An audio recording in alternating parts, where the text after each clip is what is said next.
Pre-show music.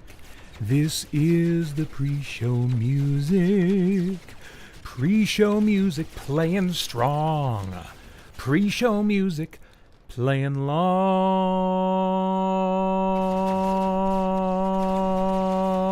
This is kind of a new one. I don't think I've ever sung this song with interstellar combat in the background.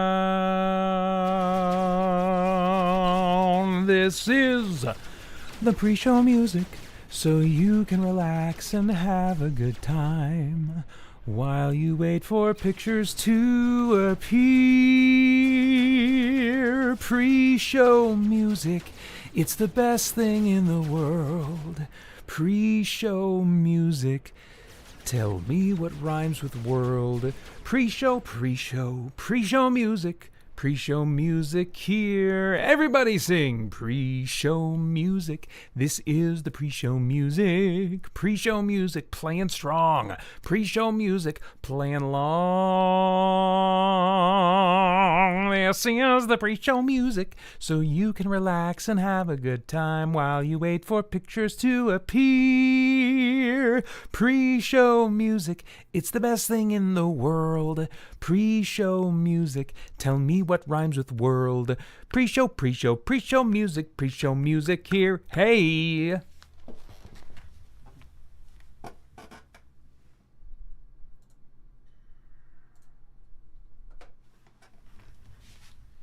Check. Microphone check. All right. I think we're good to go. Except my headphones, weirdly, I don't know if it's the Iron Vulture, which is the starship that I'm in, or if there's something going on with my audio that's weird, but I'm not hearing any atmospheric outside noises. There was the starship attack that was playing through my headphones earlier. I could hear it, even though I didn't have them on. And then I hear this now.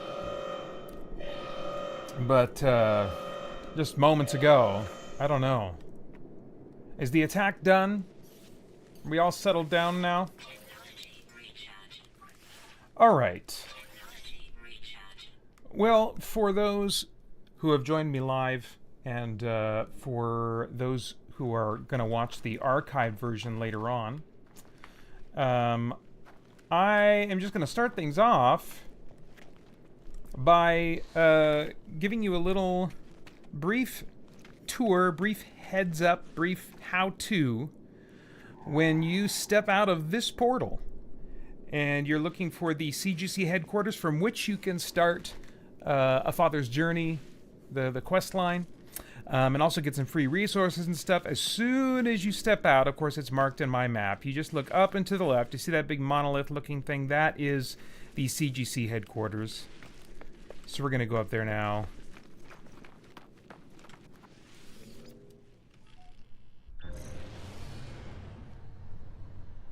Alright, let's see here. Weather warning. Incoming storm.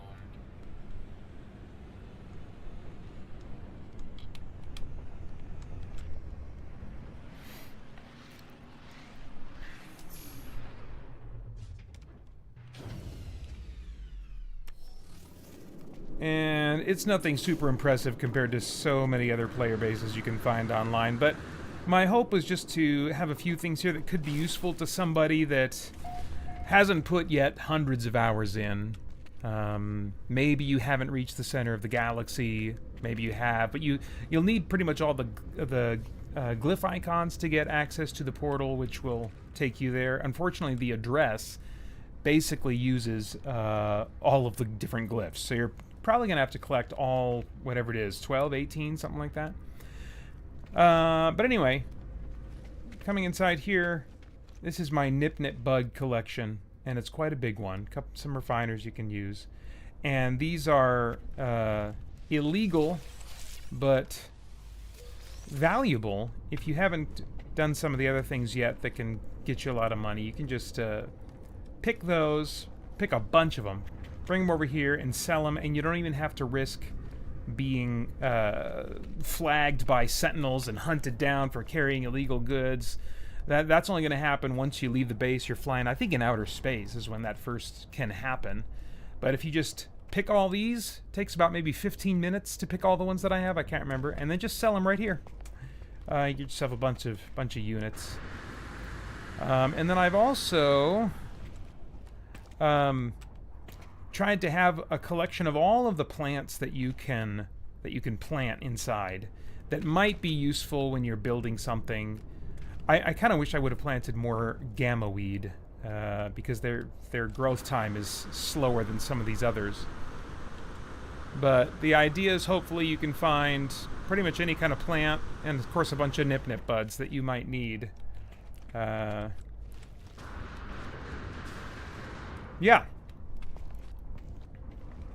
So, I have not been like, I didn't promote this live stream a ton. I put up one little announcement about it.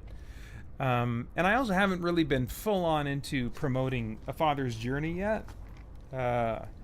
But so far, it's been, the response has been good. There was someone from an e-zine, for No Man's Sky that reached out. So we'll see, if anything comes of that. But if you want to start that quest line, you just walk to the end here. And this is where you go. And it says A Father's Journey 78 because on the starting page at spiritblade.com/a-fathers-journey, and you don't need an apostrophe, there's a bunch of data log entries at the bottom, and they're all just identified by numbers. And so by interacting with the message modules as you go through the quest line, you'll be told which of those to click on next to see the next cutscene, which will then give you the next glyph address, and so on and so forth. Hey, Jarawi. Thanks for jumping in the chat. He says, I didn't send you my location. If you want to, you can put it in the chat. I put up on our free Discord server beforehand the invitation for anybody who reads this to send me your glyph address, and if you want to log on during the live stream, I will happily find you and give you some stuff that will hopefully be helpful with wherever you're at. So the way that you would do that, John, or anybody else that wanted to do this, let me go down to the. Hey, Spider Dan, thanks for jumping in, saying hi. It's going good. I unwisely, I've got a little bit of maybe a carb or sugar crash because unwisely I had a bunch of sugary, carby stuff not long before the stream in celebration of our oldest passing his driver's license test today. So that it was worth it though. But other than that, I'm doing good. So, I suppose, let's see here. What's kind of tricky about, like, identifying what your location is. Like, normally you'd go into photo mode. Where's the... Hang on a second. There, camera. Come on, Pater. And they're in the bottom left-hand corner. It's Euclid Galaxy, and then that's the sequence there. But another way that people will kind of refer to these is by number. And that corresponds, if you're looking at a portal...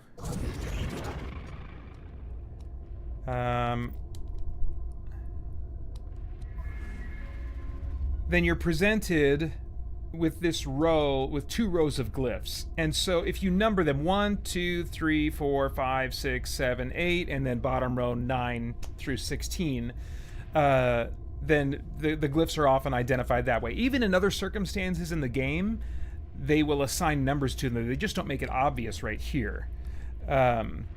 So that's a way you can do it. Or if you want to give me a little riddle to solve, then you can type out in name how you would describe these symbols. So sunset, weird face, spinny star, TP.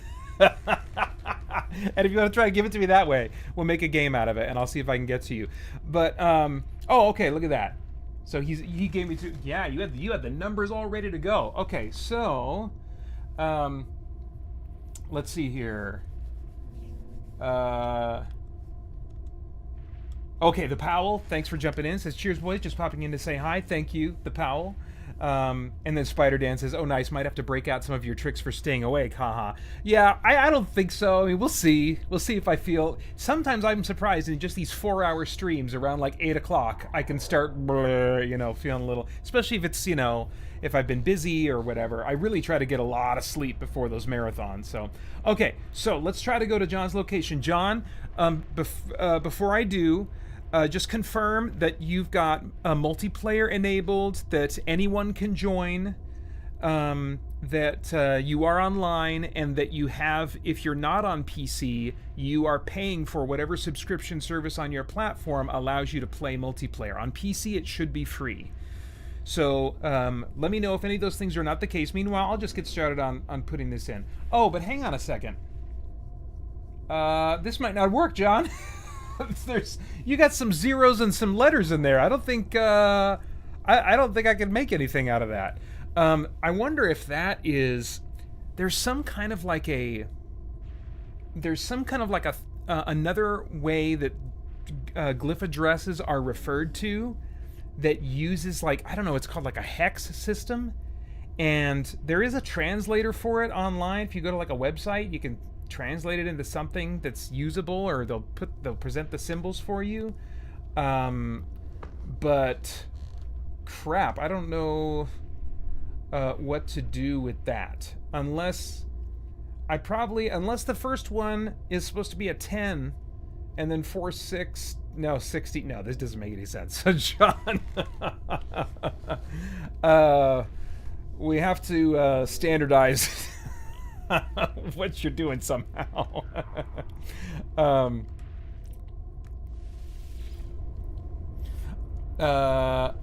Okay. Yeah, yes, I'll do... Oh, yes, it's hex. And I don't know what to, I've seen that, and I don't know what to do with that, outside of, finding a translator online that does it. If you know how to do that, how to translate that into... Man, I'm impressed. But he says he's going to do it with numbers. Okay, let me... Actually, I can back out of this for a second. I'm just going to see what I have in my inventory.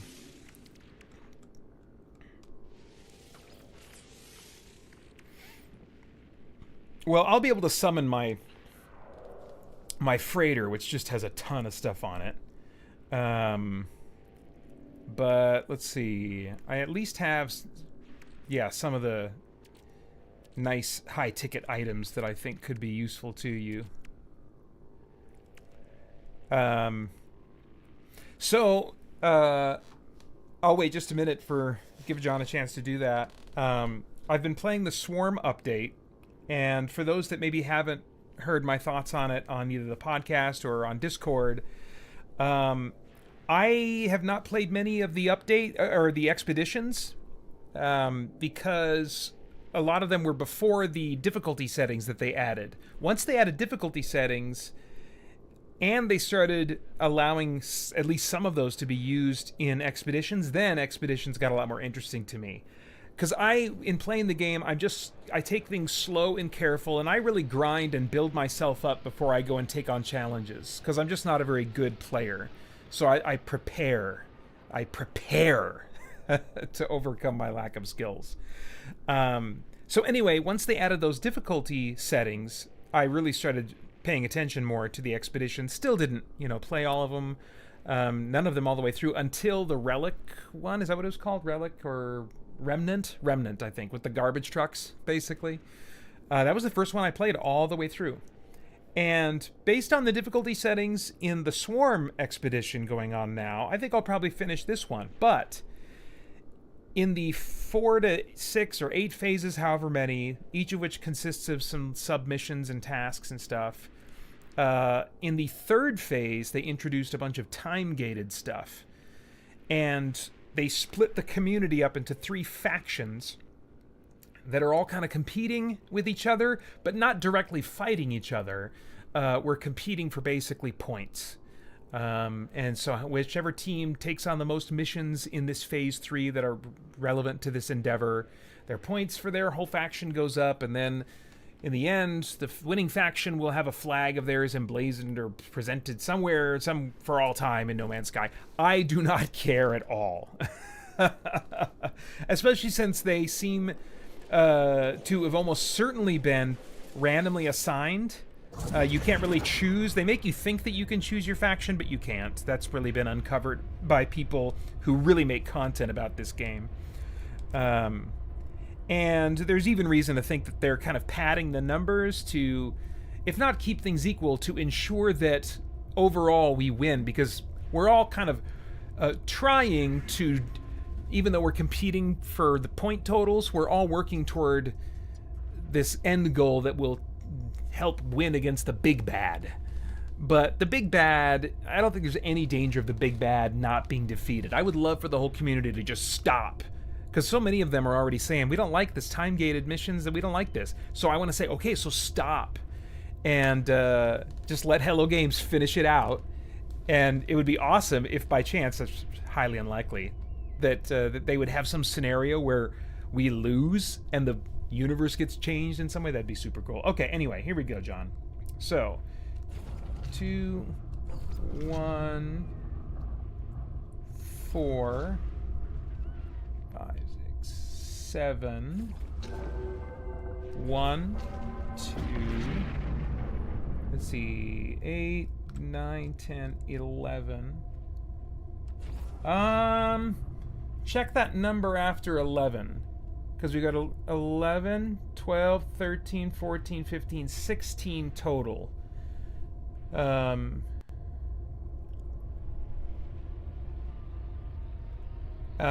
now I think you might be trolling me because he says it should be in Boys Out Omega Galaxy. Maybe you mean system. I don't think there's a Boys Out Omega Galaxy, and if so, you wouldn't start there. But can you check that number after 11? Because there aren't 19. There are only 16 glyphs to choose from.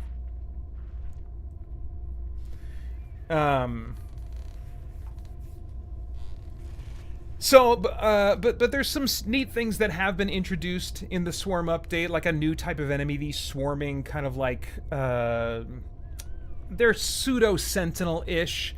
They're kind of floating pods with things trailing behind them.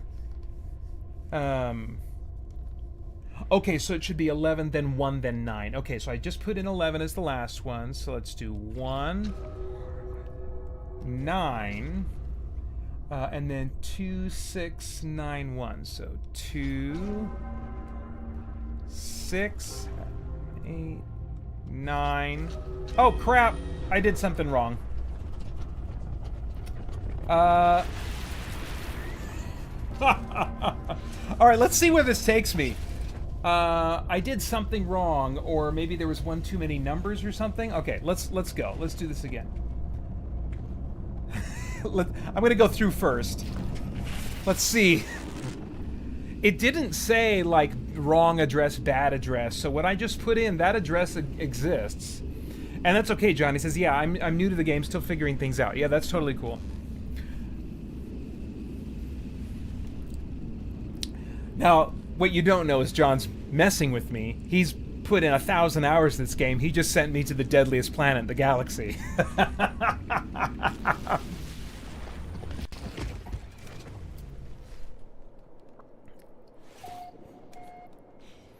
All right. All right, this doesn't look too bad. Let me see what the oh, sentinels are infrequent. I mean, this is a pretty quiet, peaceful planet here. All right, let me go back.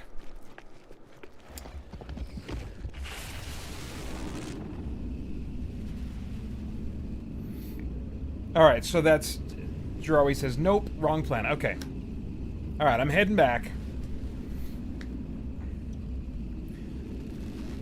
So if you want to look over those numbers and type out the whole sequence again for me, or you can, if you think maybe something in the translation went wrong, if you want to give it to me in names of how you would describe the symbols, that would be totally fun too. Either way you want to do it.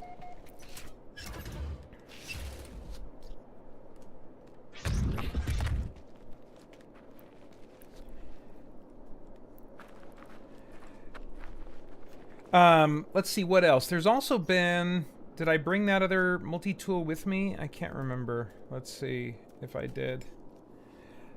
Oh yeah, here we go. Oh yeah, the Dire Wasp Disintegrator. So this weapon is from the current Swarm Expedition that I unlocked from playing the phases I've played so far, and so I've got that unlocked. It looks cool. It's not upgraded as much as my normal one, so I'm not actually going to use it. But I'm really looking forward to getting the cosmetic armor that looks really cool. Okay, so Spider Dan says, is there combat in this, or is it strictly just about exploring and grinding? It's mostly... Excuse me. It's mostly about exploring and grinding, yeah, but grinding in order to craft. And so there's always, like, it's all crafting based. There's no experience tree, but if you think of it, you know, if you're not used to this type of game and you're used to maybe RPGs, then think of it, I guess, in terms of all these different things are made of different types of currency, and you can, well, no, that's a bad metaphor. Or mixes of currency and XP, I don't know. It's all gear-based, and you craft it all, you learn new crafting recipes. So there is, in a sense, trees of upgrades and things like that. And they've done a really good job of updating the user interface to make it easier to see all that stuff and how it works. There is some combat, though, and that's going to come into play when you're on planets that have more aggressive sentinels. Sentinels are the police force, the AI police force, embodied mostly in these small drones that I'm sure we'll run into.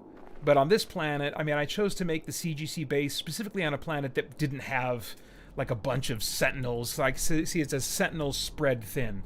So here I would have to work a little bit to get their attention and tick them off. Other planets, they're going to be much more on top of you. And like if you mine anything, they're going to get aggressive and start attacking you.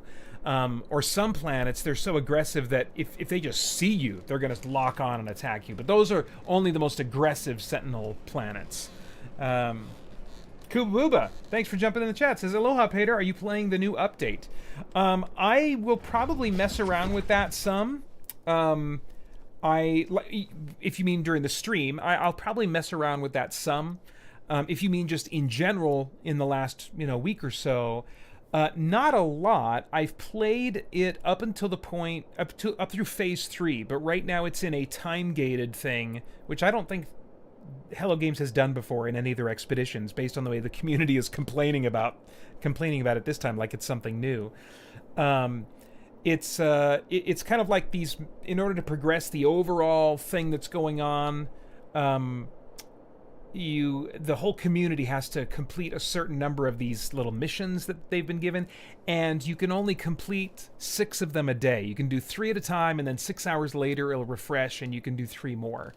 And so I think a lot of players are like, well, what are we doing? There's not really a reason to be specifically engaging in the expedition right now. And you can find some of, if you know where to look, you can find some expedition update content, swarm update content in your main world, in the main save. So I might do some of that and just kind of like show you guys the swarm enemies a little bit. In fact, maybe John's doing some figuring out. So let me jump into my ship. And I can get back here pretty quickly and easily, John, so just let me know. Or anybody else that owns the game, if you want to fire it up and give me your glyph address, I can come and give you some stuff. Assuming it'll be useful to you. If you've been playing for hundreds of hours, you're probably about as well off as I am. But if you're relatively new to the game, I can give you some stuff that'll really give you a boost. So right now, let me for my ship, I'll put my ship in. Oops, man, I don't usually mess with this. Here we go. So this is a ship that I just got by using a thing called the service bot, which allows you to get access to exclusive rewards from previous expeditions that are no longer available, because the expeditions are like, if you missed it, you're out of luck.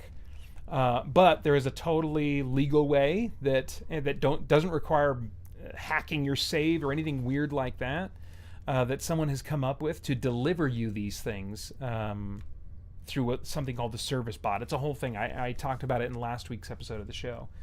Let's see, Kuba says it's a swarm update. No, it didn't get me excited to jump back in, though. Still waiting on Light No Fire. Yeah, I'm hoping that with the 10th anniversary will come an announcement and a release window for Light No Fire. My guess is the soonest we would see that would be early 2027. Okay, so right now I'm going to look for a dissonant planet, which is usually going to be like a purple star.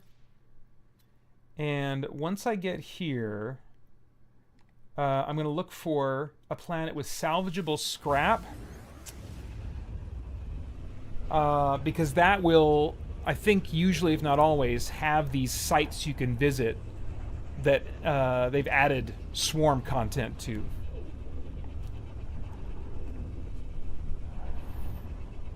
Man, they came so close with the swarm update, and before, it's not over yet, so this could still happen.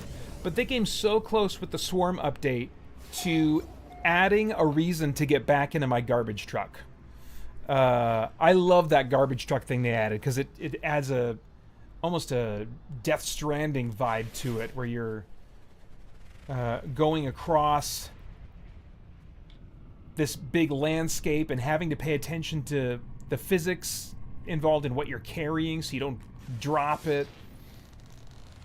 It's a totally different type of gameplay than has been in No Man's Sky up to this point. Very novel.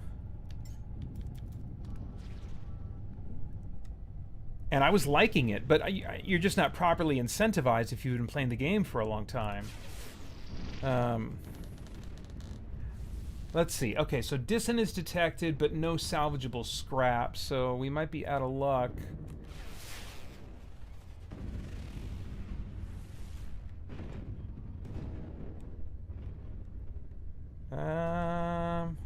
Let's see. Have I scanned? Oh, I don't think I've scanned this one yet. That looks like a water planet, though. Oh, yeah. Yeah. Oh, I haven't scanned this one, I guess. There's often just one dissonant planet in a purple, dissonant system, so... okay, no luck in this system. Jarawi says, my suit kind of looks like Captain America. Nice. Did you want to try and give me that address? I don't see an updated attempt at giving me that address in the chat. All right, look at that. Another dissonant system right here. We'll try this one.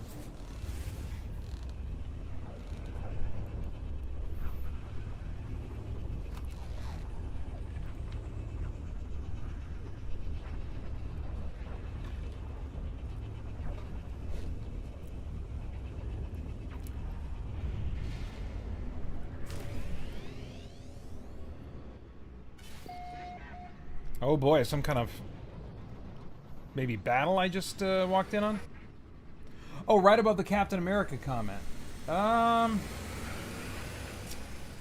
Yeah, I don't see it. In my chat, right above the Captain America comment is Kuba's comment about it's the Swarm update. No, it didn't get me excited to jump back in, though still waiting on Light No Fires. So, and then prior to that, the last one that I see from you is you saying wrong planet. So maybe drop it in again? I can't imagine there's some kind of auto moderation thing that would not let that go through. Okay, dissonance, but no salvageable scrap.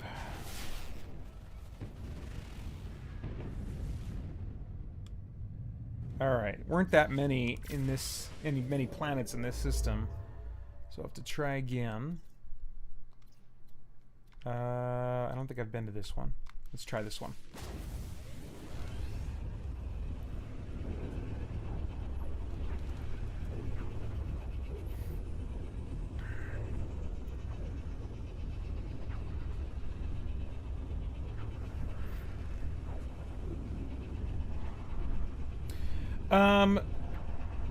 Jarawi asks, can't we meet at the anomaly?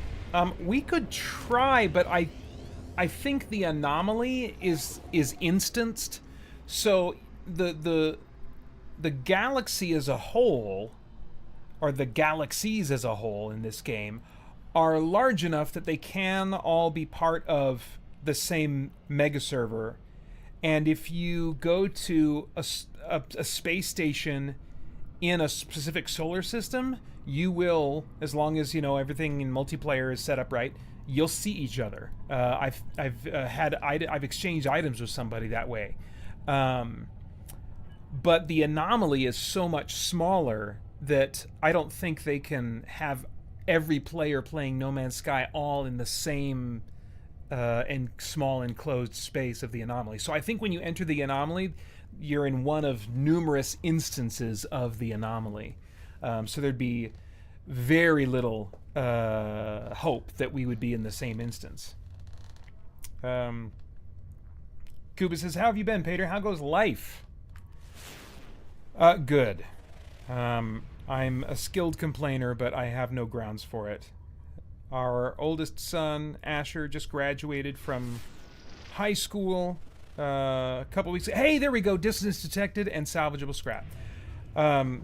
So him graduating was surreal, especially since it was the same high school that I graduated from. So him coming off the field, that was really something. That was really something. And now him getting ready to go off to college, which we weren't really sure until sometime this last year that he really wanted to go like away. So there was still a possibility that he would want to stick around. Nope.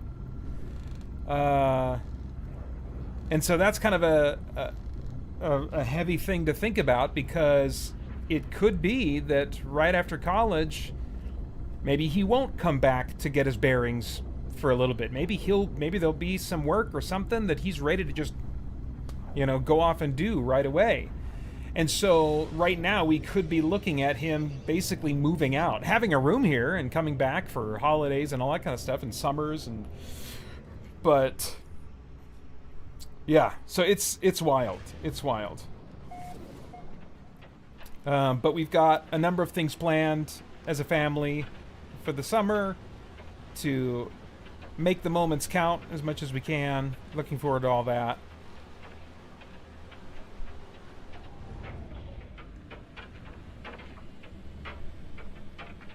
Alright, so I guess we'll just land anywhere here.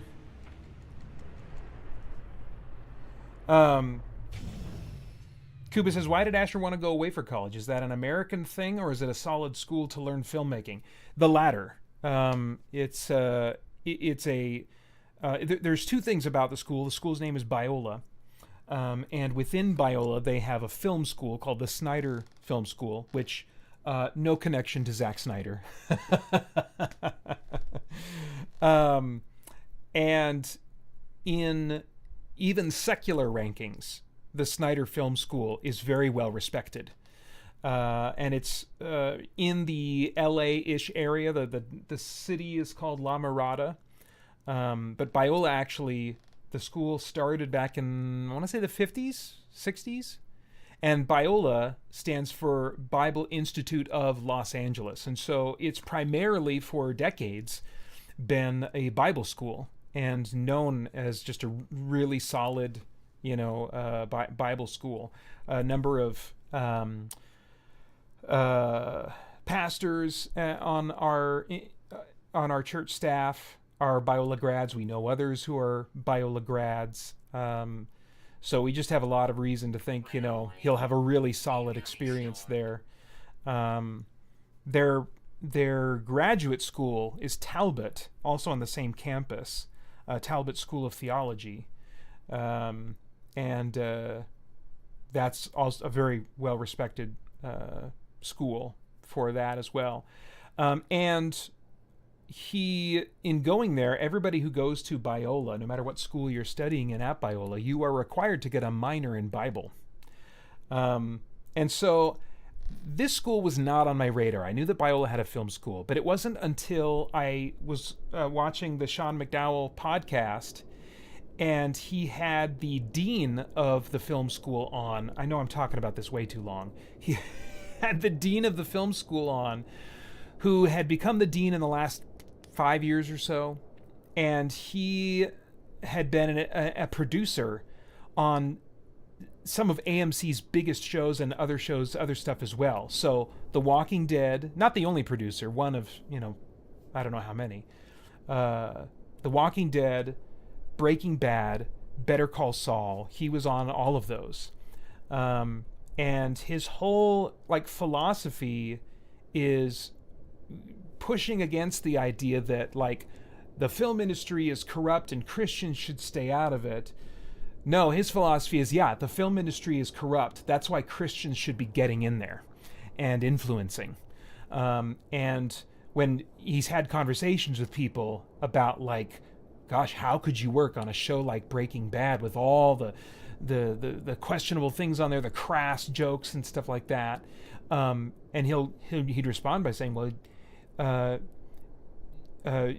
you should see the jokes and the crass things that didn't make it in, because of the conversations that I was a part of.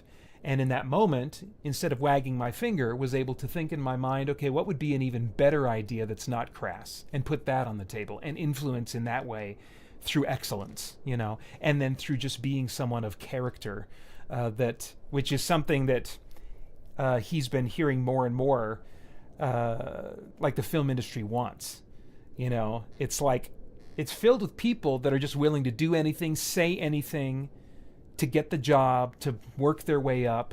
And so, of course, in huge demand is people of character, So it's ripe for and especially I feel like now we're at this interesting window where we are all seeing how the broken ideologies actually have been hurting film.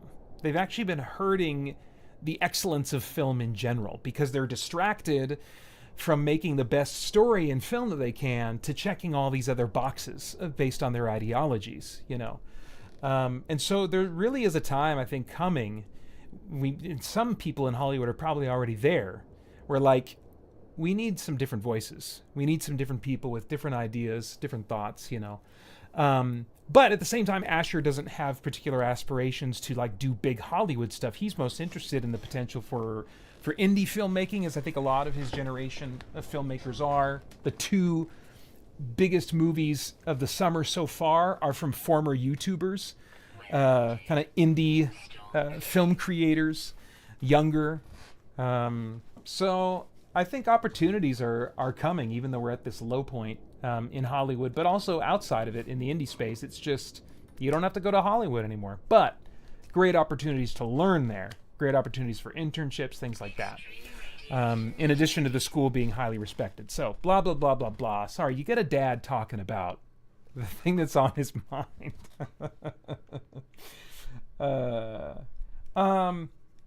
Kuba asks, does Asher want to make Christian-themed movies? Yeah, he's interested in doing something along those lines, you know, like, that are not, you know, whether he doesn't have like a vision, like a real narrow vision for, I want to make for Christian audiences. I think he's open to, like, it could be Christian audiences, it could be mainstream. He doesn't really have tunnel vision. But he is very much wanting to bring his faith and his perspective on life into his filmmaking and say some worthwhile things, you know. And then Kuba says, I'm just curious because around Asher's age, I was interested in film and enrolled into film school, but couldn't get it. Literally, the front door was locked, LOL, so I missed out. Yeah, that sucks. That sucks. All right, let's see. I gotta remind myself. How to find these spots with some scrap. Oh, I think what I need to do is spawn my truck.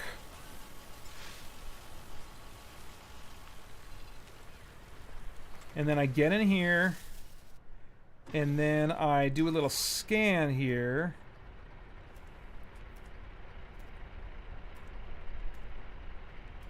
Swarm wreckage, here we go.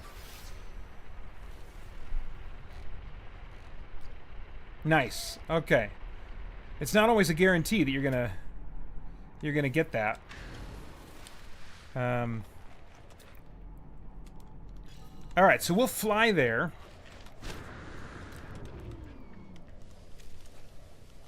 Come on. There we go.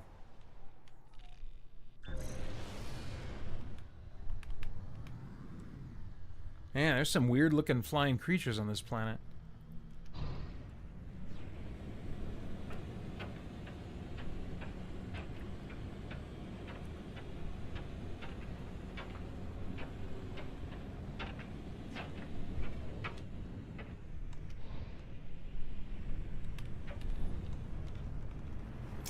Kuba says, I've been watching some of those indie movies lately, and I thought the movies were bad. I watched Whistle, Psycho Killer, Until Dawn. I've been watching recaps. Yeah, I haven't heard of any of those, but I mean, I'm not, like, particularly focused on, you know, indie movies. Okay. Whoa. Oh, wait. Hang on. Did I scan already? Okay, no, I haven't. Good. So, I want to make some money while I'm here. So, I've got this special thingy. This is my nutrient ingester. So, I've got my scanner totally souped up. So that if you look and you look like fauna analysis rewards, it's like plus 8,094%. So that's the increase in the normal rewards that I would get. And that's just for one of my upgrades. This one gives me plus 9,700 and then plus 9,100. So all of that, I make a ton of money off of just scanning creatures. But if you get into cooking, and I had to find videos on this stuff, but you can learn how to make something like this. There's several products that will do what this one does. Ambrosial Curse. And then you get the nutrient ingester, which allows you to, you know, eat, basically. And you put Ambrosial Curse in. Let's see. It doesn't really say what it's going to do here. Somebody had to do the math and figure out what the effects were. But this majorly boosts the amount that you earn Oh, look at that. Plus another 6,523% on my rewards. So we're just like heaping it all on top. I can't remember if that's multiplicative to the other stuff. It probably is, because it really makes the difference. So I am going to begin ingestion. And with the 23 that I have, I could go 3 hours and 50 minutes with this boost, but I'm not going to do that. I'm just going to scan the life forms that are here. Look at that, 27 million units just from scanning one stinking creature. All right, anything else nearby? Boom,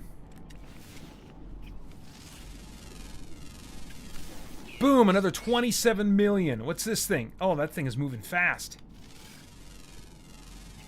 Oh, got it. 27 million again.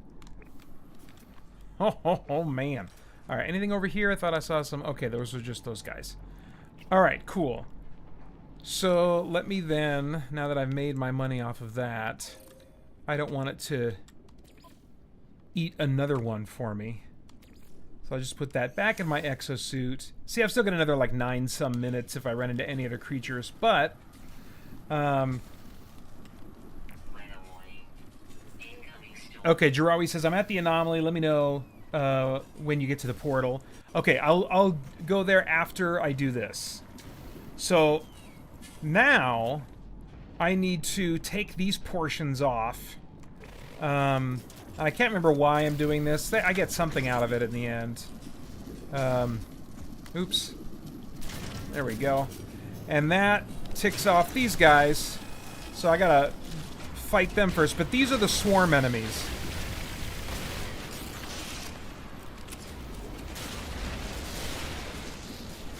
Okay, they give me Corrupted Ichor, which is like... Basically, it just works like another item in terms of what it can be refined into, how it can be used. And so it doesn't make it worth it to drag the stuff I'm pulling off of here, because I can get more Corrupted Ichor from the stuff I'm going to pull off of this wreckage. But I got to kill this wave of swarm guys. They won't send another wave after this one's gone. Unlike Sentinels, which will just keep coming the more you engage with them. And they'll get tougher and tougher in waves. Okay, so now I think we're good. Oh, I better get my radioactive protection recharged. Okay, so that took care of those guys. Now I got the Gravitino coil, and when I get a white circle, that means I can hit hold L1.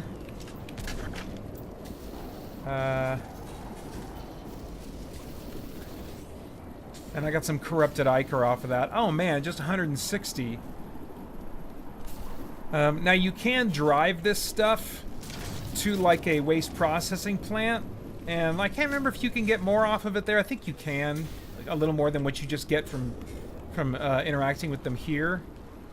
But it's not worth it. And yet, they are designed with the physics engine of Remnant in mind. There's not many things in the game that are designed to be picked up with this Gravitino coil that I'm using and then put into the back of your truck. But these things are. Now this, what I figured out eventually, is that this is like, it's got these green portions to it, and at the waste processing plants, they've got color-coded processors. And if you put, like, this represents, I think toxic or something. And so if you put it in the right processor, you can maximize the yield of rewards that you get from it. But it's still just this black ichor, which refines into nanites. And so does runaway mold. And runaway mold is something that you can find at curious deposits. Players have known that for a long time. And so once you find a spot that has curious deposits, you can just build a base there and farm that over and over and over again. I'll maybe show that tonight sometime. And get the more coveted nanites, the secondary currency that's more valuable, really quickly and easily that way. So, sadly, there's just not much incentive to go through this process that I'm going through right now. Unless you are relatively new to the game and haven't found a place that has curious deposits and built a base next to it. Oh, can I get that out? Got it. And see, this is color-coded red, so you'd put that in the red one, and you get a little extra, I think, of this corrupted ichor, which, yeah. But I'm hoping that some players will discover some way this can be used, some really advantageous recipe it's a part of, I don't know, that would incentivize me to start looking for these wreckage sites and bringing my truck to them, because I love driving that truck around. It's just a totally different type of gameplay and very interesting and engaging to me. So anyway, that's about the extent of how right now the Swarm update has affected the main world and where you can find Swarm-related stuff in the main, your main save of the game, outside of the expedition. Alright, so let me go now to the space anomaly and see if, by some movement of the Lord, Jirawi and I will be in the same instance. I think that's what it's going to require, dude. So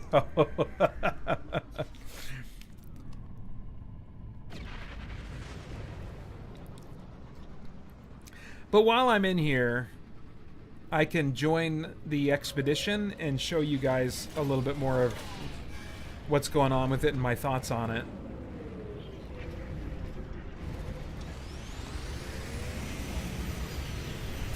Kuba says, yeah, I don't know, I kind of stopped watching movies around mid-2000s, I think. The last movie I remember seeing at the cinema was Super 8. Okay, yeah, I like Super 8. So that was years ago, he says. Alright, so, looking for a Captain America kind of looking guy.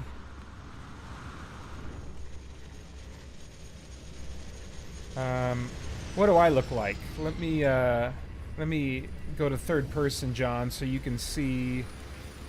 I'm dressed like this right now, all in black.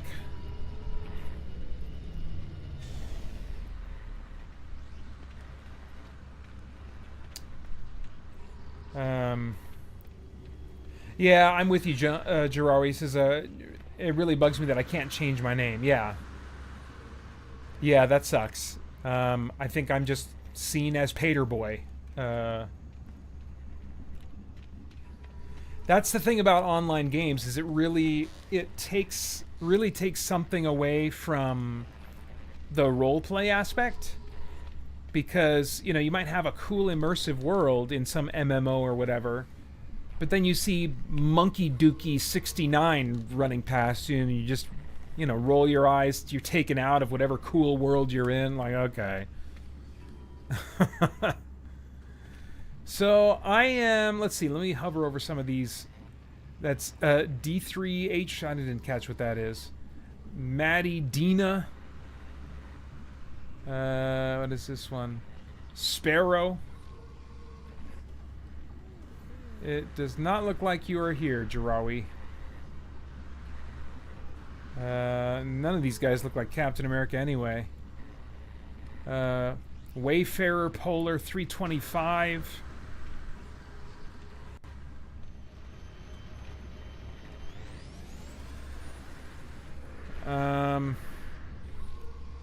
That guy's got some red and white, but is running away from me, so probably not you. Aces of Aces 05. Yeah, okay, so Jirawi confirms we're not in the same instance. Alright.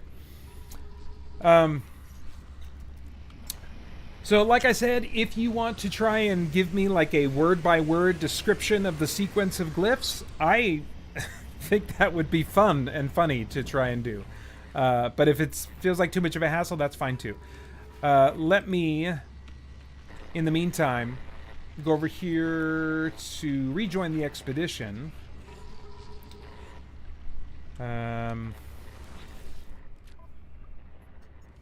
Oh, hey, Adam. Adam jumps in, says, "Morning, Christian Geek Central. Not sure how much attention I can give your stream today, but wanted to pop in." Well, thanks so much, Adam. Good to see you in there. Okay, so I am going to. Okay, yeah. So looks like there's 3. Are there only 3 phases? I thought there was maybe going to be more. There's 2 months remaining. It's longer than I think normal expeditions. I think they normally just go for what, 6 weeks maybe? Anyway, so Phase 1, there were 7 missions. I've completed 7 of those. Phase 2, there were 6, and I completed 6. Phase 3, there are 7, like these things to do, and I've done 3 of them. And I will show you why. Oh, and sorry, I forgot to show you, but all those items on the right side, those are things that I chose to bring with me into the expedition. So you can bring, to give yourself a boost, a head start, a little bit of an advantage. If you wait and find out kind of some of what the expedition is about, what it entails, then you can take materials in with you, certain types of upgrades you can take in with you. So I did some of that this time. All right, so now I am in expedition mode, and the Nexus has turned into the prismatic core. This is what the community is constructing by doing the missions that we're all doing. Adam says, have made no progress on the expedition. Have to build so many stupid things just to get access to my ship to leave the first planet. Don't know if I'll find the time to get past that. Yeah, and I feel you on that, Adam. And I can see why that would be frustrating. Because, if I remember correctly, you either haven't finished the main storyline or it hasn't been that long since you have. I remember when the first expedition came and I hadn't finished the main story yet. The prospect of basically starting over on some planet with, you know, whatever they give you, and but not all of my built up and upgraded equipment, you know, you just start over again on some planet, just felt really frustrating. I hate roguelikes, anything that involves like starting over. Okay, I cut my teeth on Super Mario Brothers. Lots of frustrating starting over for me in that era of games. So I'm over it. And so the prospect of starting over just was not appealing to me. It was the reverse.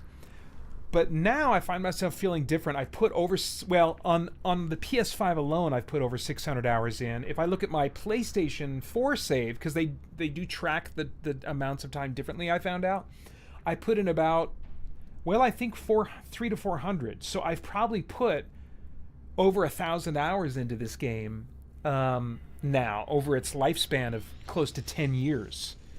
And the only other game I put that over 1,000 hours into is Monster Hunter World, which I played in a much shorter period of time, reached that kind of log of hours. This one I've been in and out a whole lot more over a much longer period of time. But even so, but since I've put in so much time, I kind of like the idea of returning to boots on the ground survival type stuff. I've been at the point where, like, I'm not spending much time on planets at all. I don't need to. I have so many materials. There comes a point where you can start buying most of the materials that you need.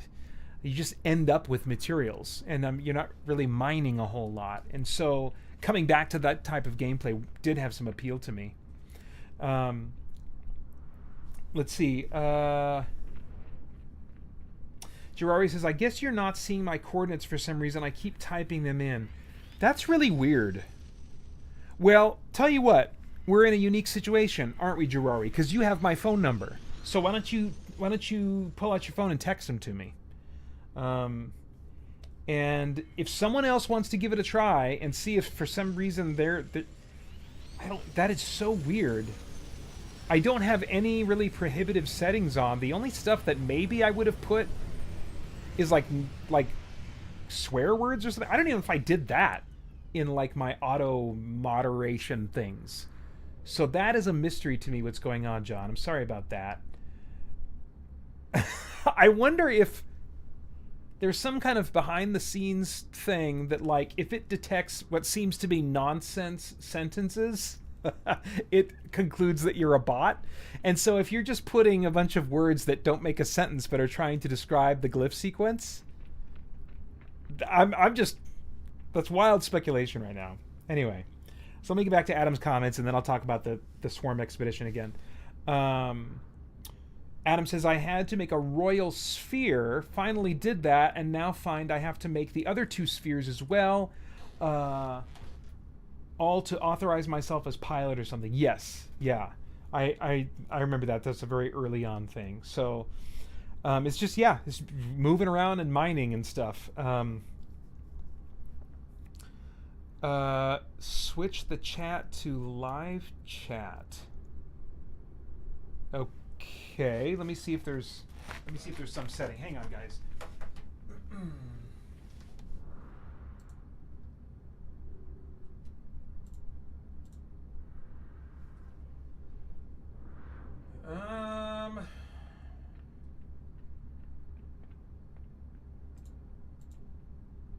Oh, okay.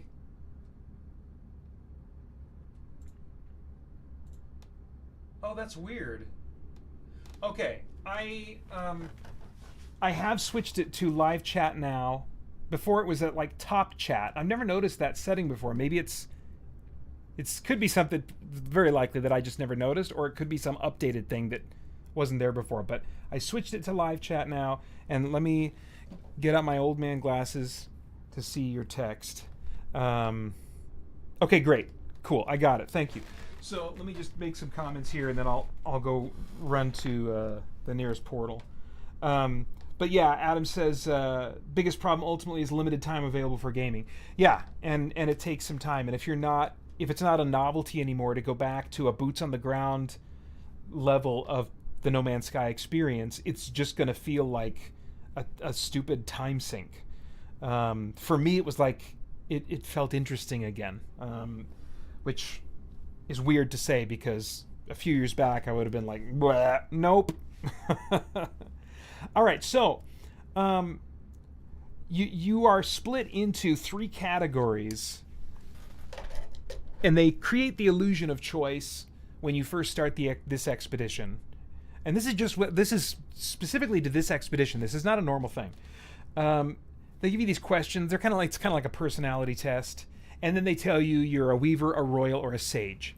But multiple YouTubers have demonstrated it doesn't matter how you answer, you're going to end up in the same one. They even started with brand new accounts and stuff. You're going to end up in the, so it's maybe based on your zone that you're playing in, but it's an illusory choice. And I think there's some other illusory choice involved here as well. If we look at I think the Traveler Fragments is maybe how many members there are of that faction, I'm not sure. But they've got these different scores. And, like, yeah, there's just kind of some suspicious stuff going on. But anyway, if you look at, these are the 3 things. And if I do this mission, the rewards, I don't get any rewards. It's +2 to my Weaver score, to the Sage score, to the Royal score. So this would be a mission that would help the overall goal of constructing the prismatic core so that all of us can fight the big bad that's going to be part of the next phase or whatever. Well, I'm not motivated to do that because, frankly, if there's even a chance that the Swarm could win this phase, I'm much more interested in that. And I kind of think that, if there's not a chance, then what am I doing anyway? I'm just wasting my time because Hello Games is going to just make us win, add artificial points behind the scenes anyway. So this feels like a waste of my time. And then like this one, -1 to Sage and Royal, I'm a Weaver. And so if I was feeling competitive and cared about the Weavers having their flag posted in the anomaly for all time after this expedition is over, then I guess I would do that. But how do I know that Hello Games isn't artificially keeping the game a close call until the end by messing with the points behind the scenes? And then here I could just do this one just to boost the Weaver score. But again, don't care. I don't care about having a flag for a team that I didn't have any choice in joining posted in the anomaly. If these had some other rewards, even just like some items that I could maybe get by other means of playing this game, I might play these. But there is nothing listed here. Now, maybe doing the mission just by nature of fighting enemies, I'm going to get some stuff that way. Okay, fine. Maybe I'll get more some of that corrupted Ichor, but there's other ways I can get that. And like I said, I don't know that corrupted Ichor does anything useful that other stuff can't do for me more quickly and easily. So I just am not at all motivated. And bummer, because it's only at 28%, and we're like, what, over a week and a half? Has it been 2 weeks? I can't remember now. I'm just like, oh my gosh. And this is just until this thing is done. So, not working for me at all. Hear me. This is unusual for me to be complaining about No Man's Sky. I love this game. But I think there's a lot of players that are kind of in the same boat that normally love this game and do still. But like this, what's going on with this right now and the design of this, not happy about it. See, this guy's got the jetpack already. That's part of the cosmetic armor set that I'm looking forward to unlocking by doing this. And I've got that too. I'm not wearing it. Anyway, I don't have to be here. Actually, I can just revert to my save here. All right, John, I'm coming. Adam says, cool that you're playing the game. Oh, he's talking to Jarawi. Cool that you're playing the game now. I plan to build a base that people can visit like Pater has at some point. Anyway, think I'm going to log off. Have fun all. All right, Adam, thanks so much for stopping in.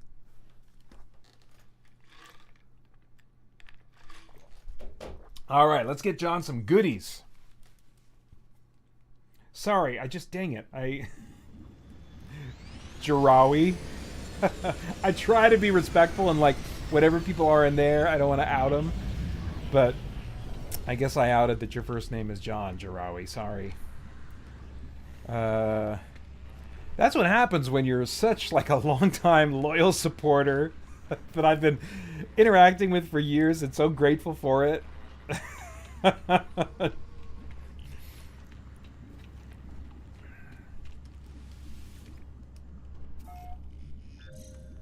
All right. So, I am going to... I guess it would have been a little faster to go to my base from the anomaly. I could have just done that. But I'm going to go to this space station. And then I'll use the teleporter here to go back to my base, and then I'll use the glyph portal there to put in Jarawi's coordinates here. Jarawi says it's fine. Thank you. That's very gracious of you.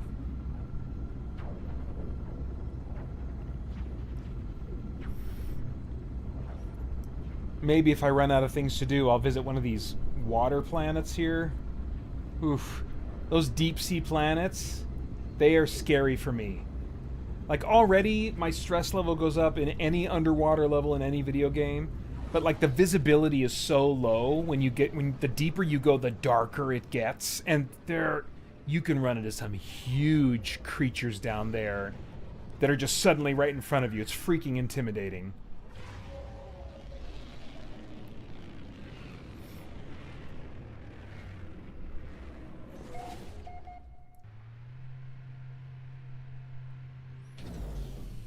All right.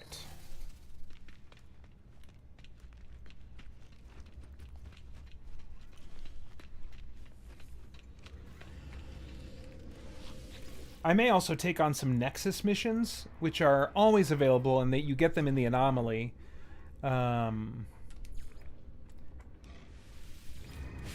Because they can get you the most premium currency in the game. Still not a currency that you can buy with real money. But the most premium rare currency in the game is called Quicksilver. And mostly you use it to craft cosmetic items that can't really give you a particular advantage in gameplay. But there are a few that could technically give you an advantage, but That's something that's been so impressive to me about No Man's Sky is they've not sold a single piece of DLC. Every update, everything they've added to this game has been free. Which is really something. Really something. All right.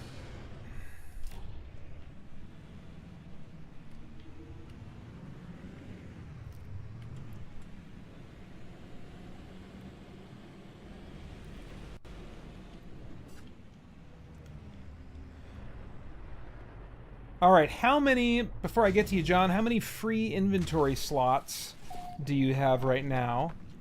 And what would be useful to you? I can give you any of the two types of currency, the first two types of currency. I can give you a ton of units. I can give you stuff that will refine into a ton of nanites, which is a more premium than currency than units. Still not as premium as Quicksilver. I can't really give you Quicksilver. There's not really a way to do that. You just have to do anomaly missions when you're ready. Materials, upgrades for your equipment. There's all kinds of upgrades I can get. If you want, I can look in your nearby your system for some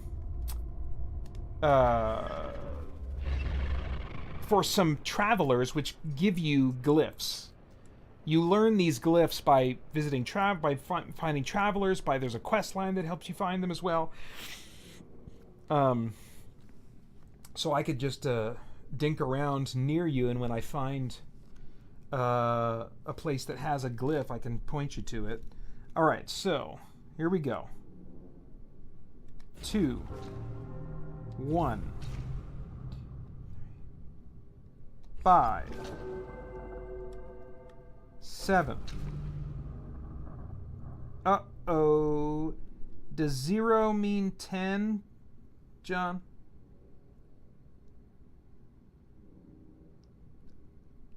We've got enough of a delay that I'm going to assume that 0 means 10.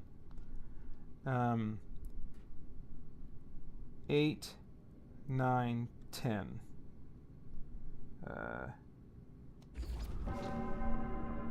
1, 12, 11, 2, 6, 9, 0. 6, 9, 0, we'll say equals 10.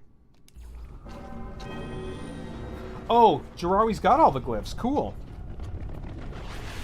All right. Let's see if this works.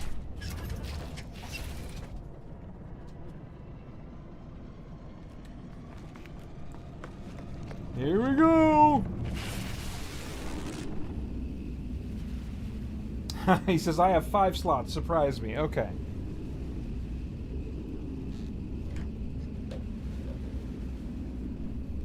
Well, let's see if I can find you first.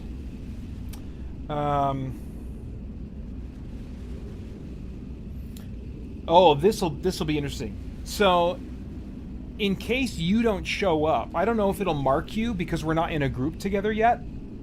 So I don't know how far away it potentially marks other players.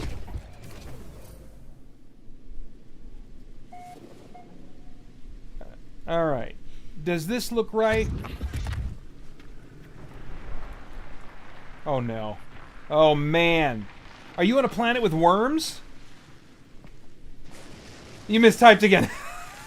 Okay. All right. Good. I don't want to be on a planet with giant worms unless you are definitely there. Those things are intimidating as all get out.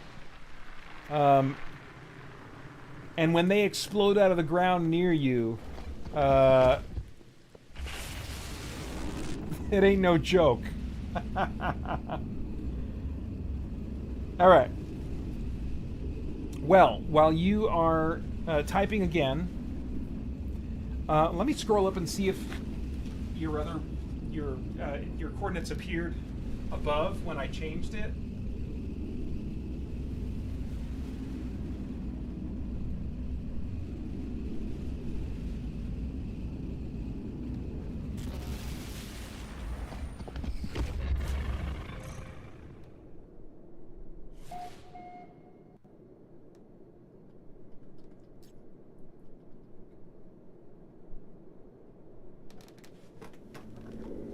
Okay, when you are ready, text it to me because unless now that I've switched it to live chat, it will show up. But like it didn't retroactively put your coordinates that you had typed into my feed or whatever. All right. All right, good. So this is my what do you call it? My freighter. It's a pirate freighter. And I keep it nearby because it has all kinds of goodies in it. So let's get some of those now.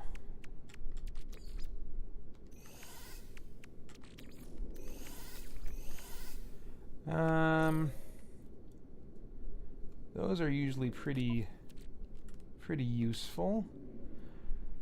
I've got some great items for units that will make you quite wealthy quite quickly.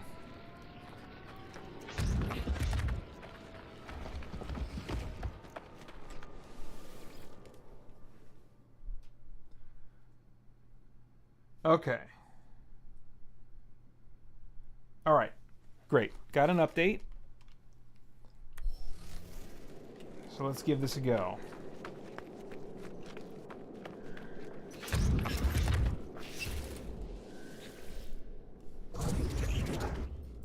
Alright, actually I don't need my readers for that quite.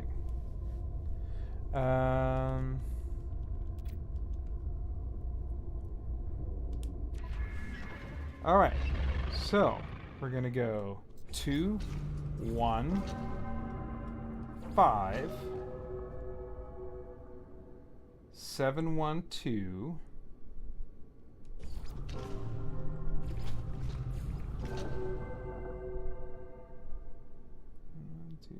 12, 11, 2.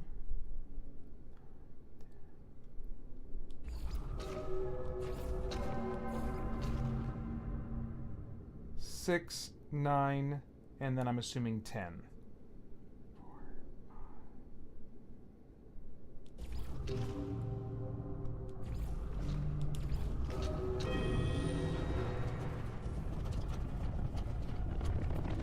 Wow, Jarawi says, I keep thinking in hex. I don't even know what to say to that. Because all I know about hexes is that they're used in some tabletop games.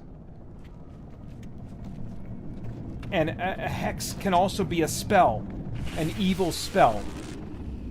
So, whatever else you have cracked to be able to think in hex, I'm very impressed by.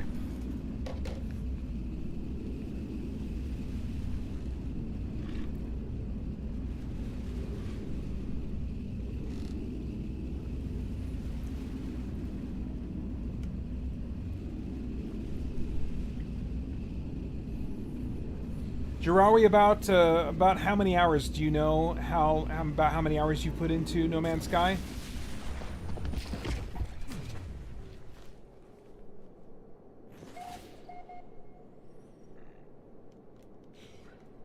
Okay. So, looks like a green planet. Does this seem right to you?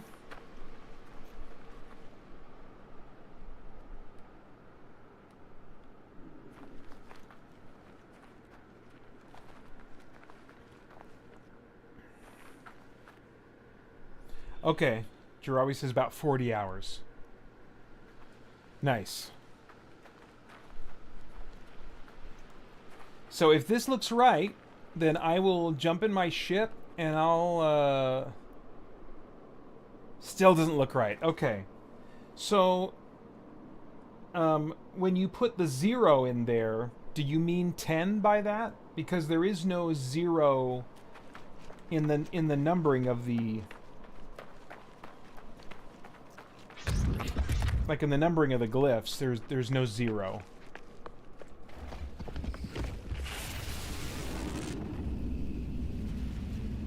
I am going to collect more goodies, because there's a resource that I was going to give you that I didn't get as much of as I thought, and I can still get more.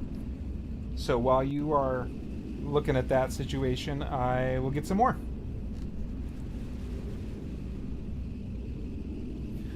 Oh, I got more comfy than I thought I was going to get, slouching down. I can put my camera down a little bit here. Alright. Okay. Where's my ship? There we are.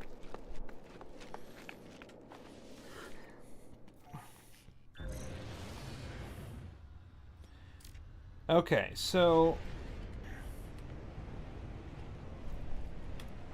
I'm going to show you guys that are not familiar with this game, because longtime players are already familiar with this. But I'm going to show you guys what you can do with curious deposits. So like when I open up my menu, if you look at the upper left here, you've got units, of which I have 547 million, which is okay. I like to have about 1.5 billion. That's okay for now. I've got 39,127 nanites. This is a much more rare resource or currency than units. And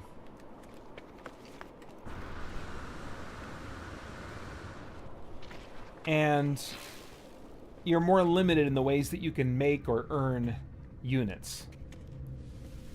But I found some locations that have something called a curious deposit.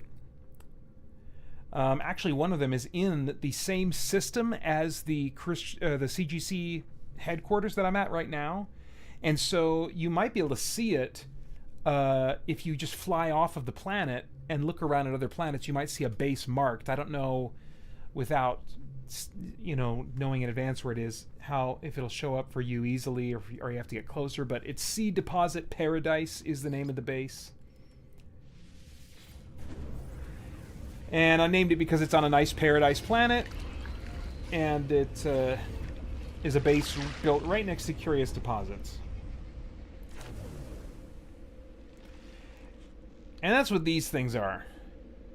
These weird kind of shifting spheres. That the purple resource listed there is runaway mold.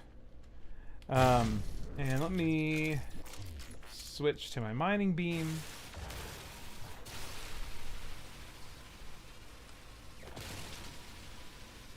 Oh, interesting. Huh. Something just occurred to me.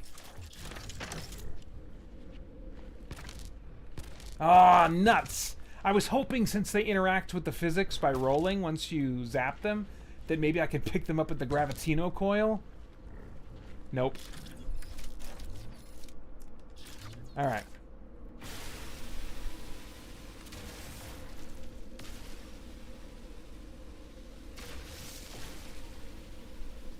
So, this runaway mold that you get from this...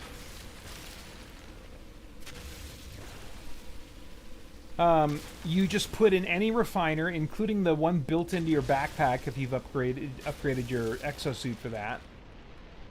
You put it in a refiner, and it makes nanites. And once you've built a base next to a set of curious deposits that you just find out in the wild, usually they're like a yellow icon in your scanner here, and there'll be 3 stars. And sometimes it's like metal fingers or something else. But one of the 3-star yellow resources you can find in your scanner like this is curious deposits. And when you find one of those while you're exploring, build a base right next to it. The reason for that is, even though I've mined them, all I've got to do is jump in that teleporter, go anywhere else, and then jump right back in, come back here, and all of them will be respawned. And so I can just go back and forth, and build up a ton of this runaway mold, which is categorized as junk, but again, if you refine it, it turns into nanites. They just don't tell you that in its description. So it's a very valuable resource that is deceptively labeled as junk. But rather than do that back and forth grind right now, I'm going to look at my text from Jarawi. So the last number should be a 1. Okay. So everything else is good. It's just that last number should be a 1. All right.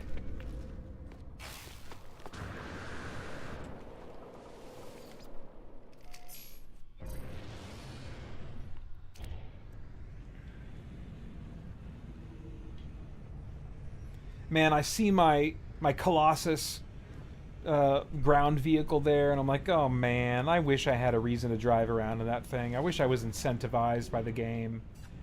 It wouldn't take much from Hello Games. All they got to do is come up with a something that we can make with this new corrupted Iker from this update. All they got to do is have that be part of some really worthwhile crafting recipe.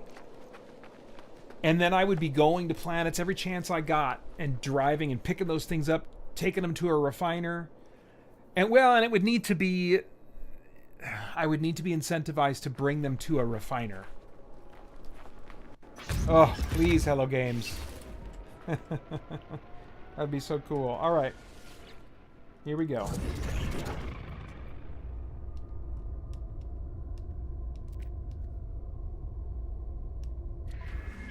All right, so we're going to go 2, 1, 5, 7, 1, 2.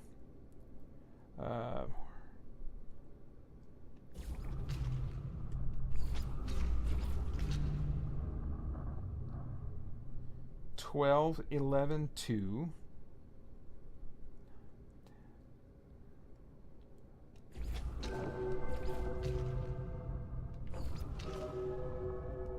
6, 9, and then a 1. 6, 9, 1.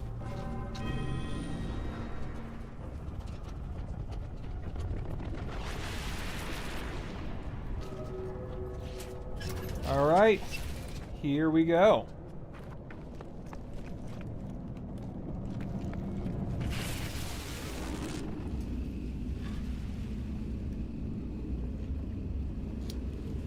You playing on PC, Jarawi?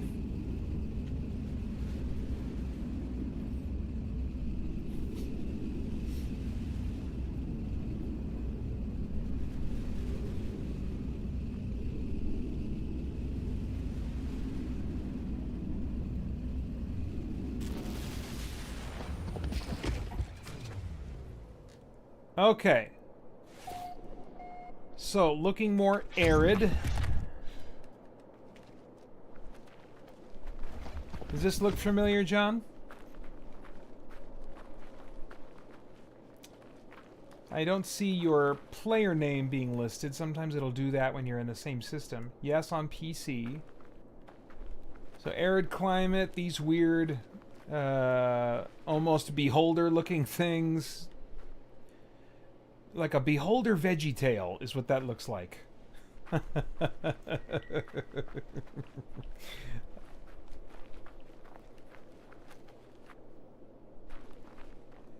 And these weird spine-looking structures.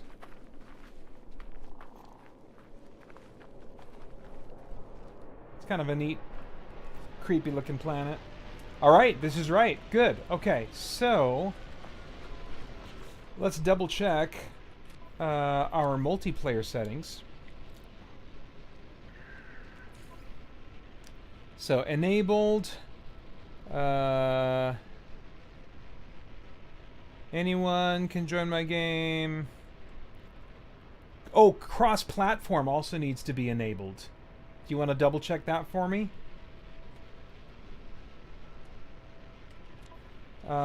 If it's not, I'll go back. And now we know we're in the right place. Actually, you know what? I'm not even going to go back through that portal. If we know that I'm in the right spot, I'm going to stay here. And if I need to exit and reload my game, I'll do it from the space station in this system.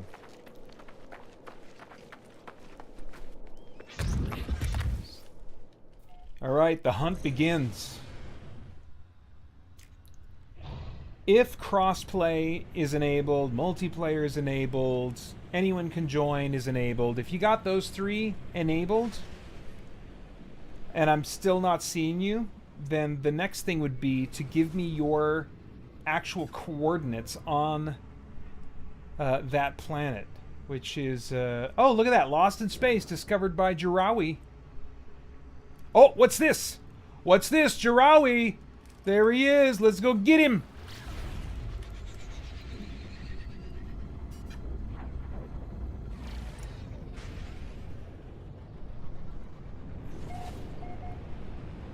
Oh, that's interesting. It says cross-platform is not an option for me. Interesting. So maybe just by default on PC, it's open to other platforms.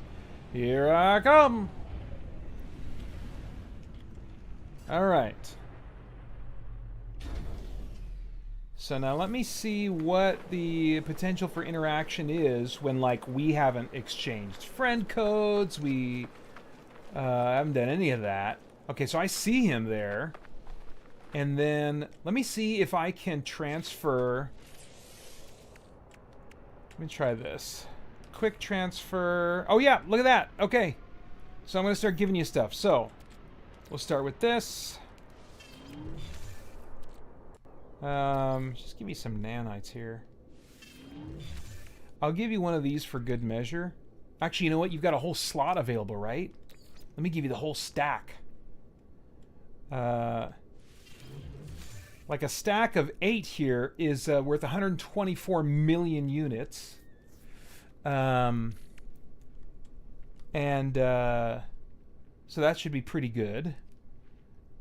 Unless you are in the rich fellows game of selling ships already. Let me... Let's see, is this... What is this? That's a it's a hyperdrive module. I probably can't see inside your ship just by looking at it. I can see that it's a fighter, but I don't see any class information. Oh my gosh! You don't need me, Jirawi. You don't need me. You've got a spot with curious deposits right here on this planet. It's just 360 units away, dude.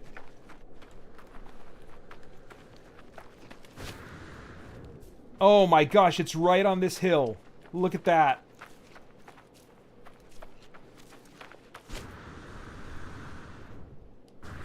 If you've not found these before, or taken advantage of them before, this is a game changer.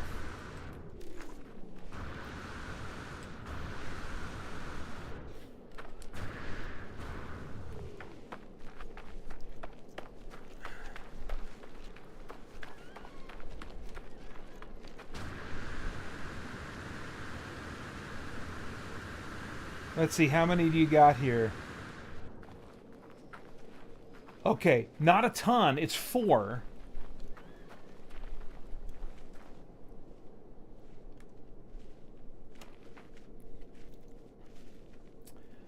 But like, what I did for my base is, and a lot of people will do this, you set up a base computer, you build a base, and then you basically make a little enclosure, because they're almost always on the slope of a hill like this. They will respawn in exactly the same place every single time. And so you set up a base computer, you build walls right below them on the slope and up the sides a bit, so that when you zap them with your mining tool, they won't roll away from you really annoyingly. You know, they'll just roll away a little bit, and then you can mine them easily. And then, like I did on my base, I just had on the stream, you build a teleporter, and you can just come in and out of this spot right here. Dude, you are set. You are set. And nanites are the currency that's used for all of the upgrades for your multi-tool. Yeah, don't let me get in your way. For your multi-tool, for your exocraft, all the different land vehicles you can make. When you go to the space station, and then you've got the vendors that'll sell you like upgrades for your exosuit. They've got another one for your multi-tool, another one for your spaceship, another one for your exocraft. You need nanites to purchase those. Down in the main eyeball-looking interface that's like a store, that's all units. But when you're buying these upgrades, which are basically these are my S rank. All these with S's, those are types of upgrades. That's all bought with nanites. So nanites, man, you are set, dude. Let me see what else can I. What can I give you that'll be valuable to you now? Because now that you have a way to farm nanites, like you can, with just a little bit of spawning in and out, you can get yourself all kinds of S tier upgrades.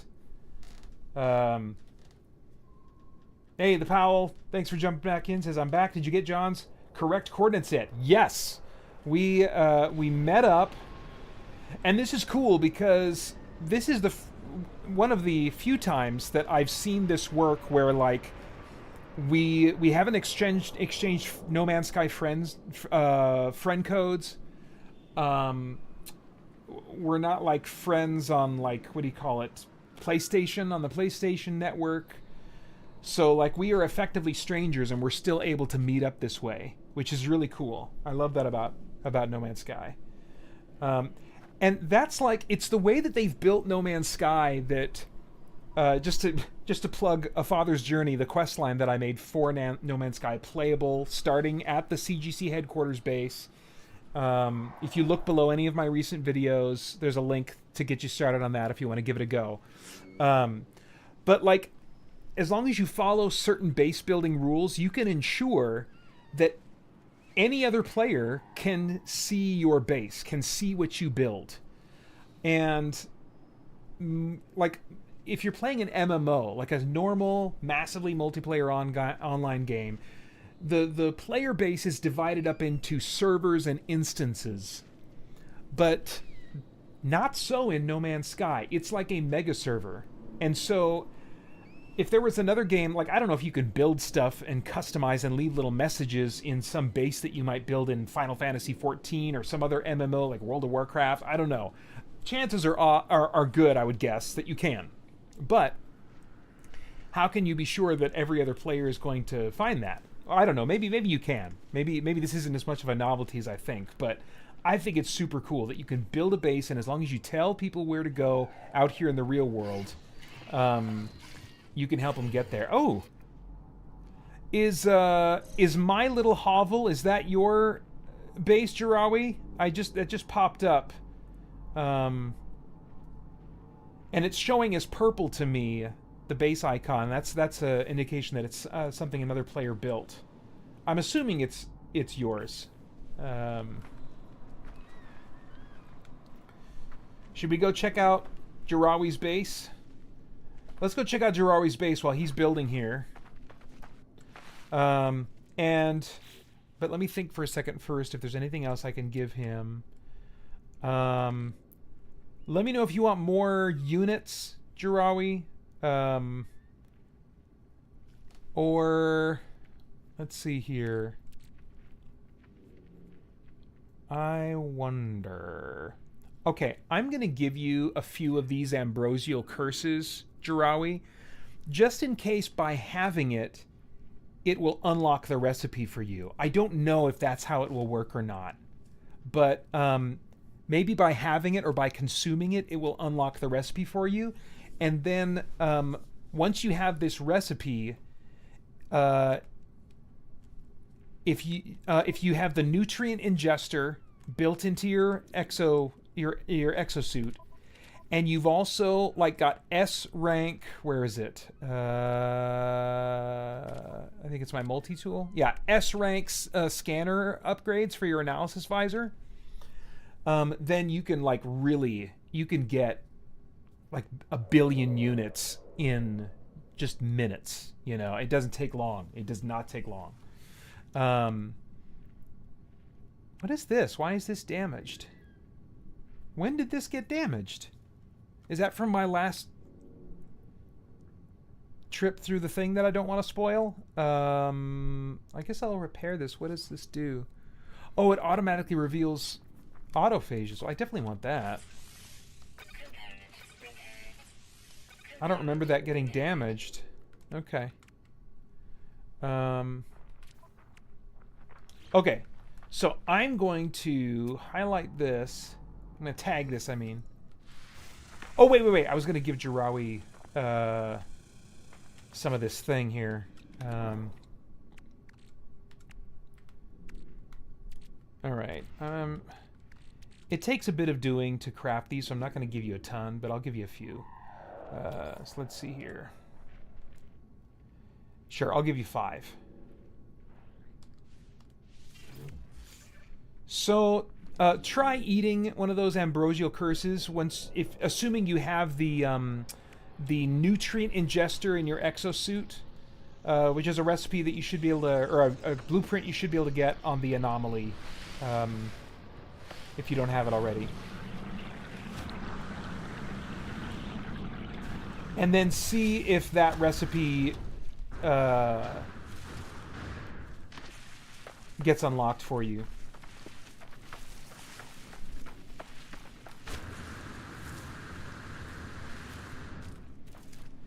Now, one thing, you know, while we're on the topic of both Jirawi's bases... Oh, there's another VeggieTale looking thing. Jirawi's bases and the shared world of No Man's Sky. There are rules you need to follow if you want to be able to guarantee that players will be able to see your base. One of them is only build one base for yourself on any given planet. So, like, I could build, theoretically, one base on each planet in a solar system, but the moment I build 2 bases on a single planet, one of those bases may not show up for players that just randomly are exploring that planet. And I think that's one of the ways that they kind of can assure that this single mega server or people's experience of it doesn't get overcrowded or something. I mean, I can see how that would really kind of mess things up.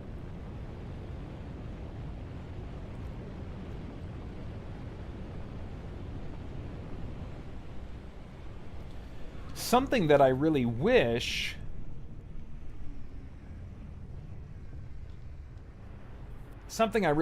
is that you could leave stuff in containers.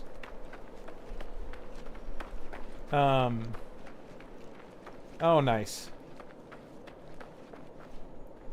Nice. This reminds me of the kind of bases that I built in A Father's Journey, because it's very like functional. It's not like just crazy and all built out.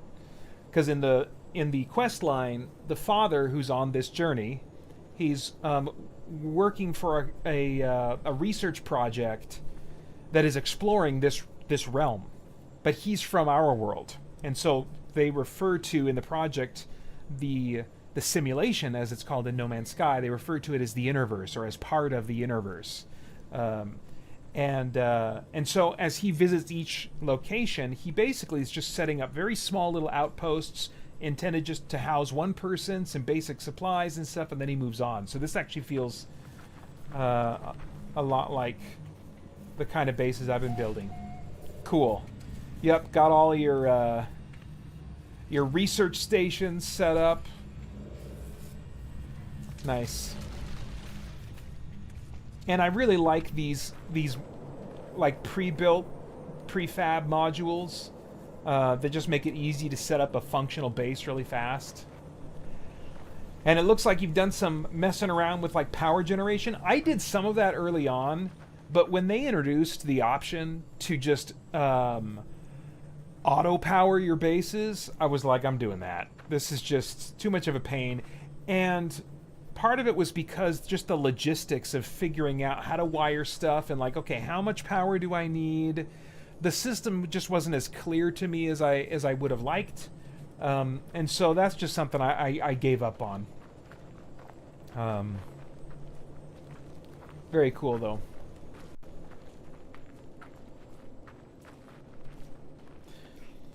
All right. Can I give you something else? Let me see what else I might have. Oh! Do you want a Sentinel ship? I've got... This is a carrier AI fragment. And these will... Let's see. Well, I'll read the description here. A single splinter of the colossal mainframe at the heart of a Sentinel capital ship. So I had to take out a Sentinel capital ship to get this.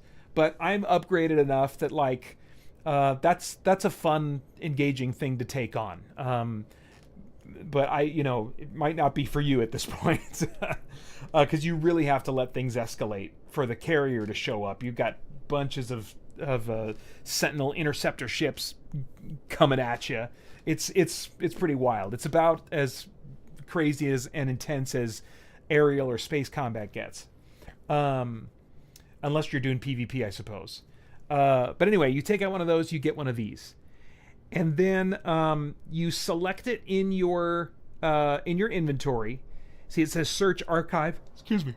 So I would hold the square button, and then it will tell me where a nearby crashed Sentinel interceptor ship is. And you go to that ship, and you investigate it, and it will start you on a little quest line to reactivate that ship and make it yours. And those ships are awesome. I mean, like, I'll summon my Sentinel ship. My go-to of all my ships is this one right here. Let's see, why is it? I gotta find a green spot. There we go.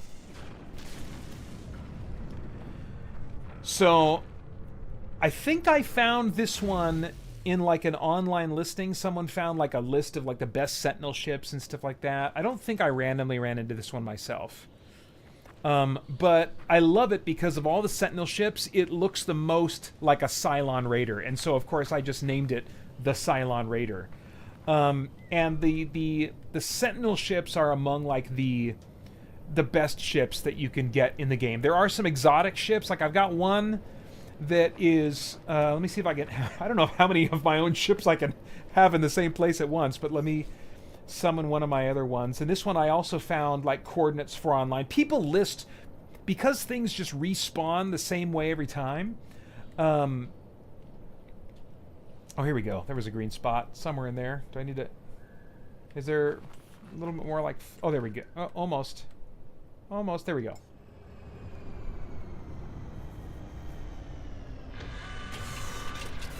Drew always says there's a 30-second delay between the stream and what's happening in the game. Yeah, that doesn't surprise me. It's because of the quality settings that I have. I don't have it totally dialed all the way up to like real-time interaction as much as I could. I would be interested in feedback from any of you guys if you would like me to potentially have the quality of the stream take a hit in order to have more instant real-time interaction with you guys. I'm content to experiment with that. Not tonight. I don't want to reset the stream just to experiment, but I could try it the next time I do a stream.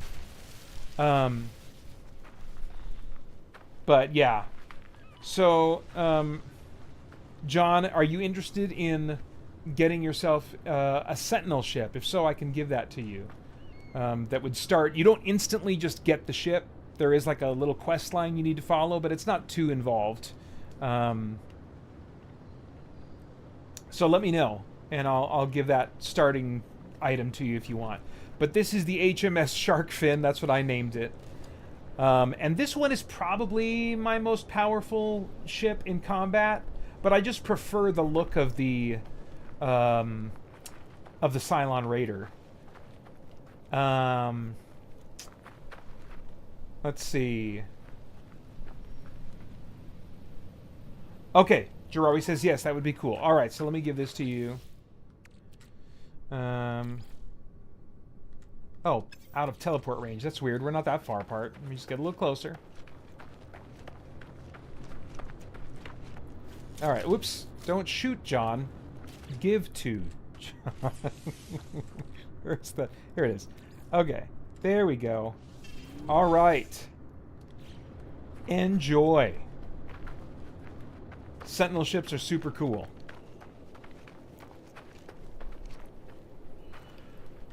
Okay. Well, that is probably the coolest thing that I could give you, John.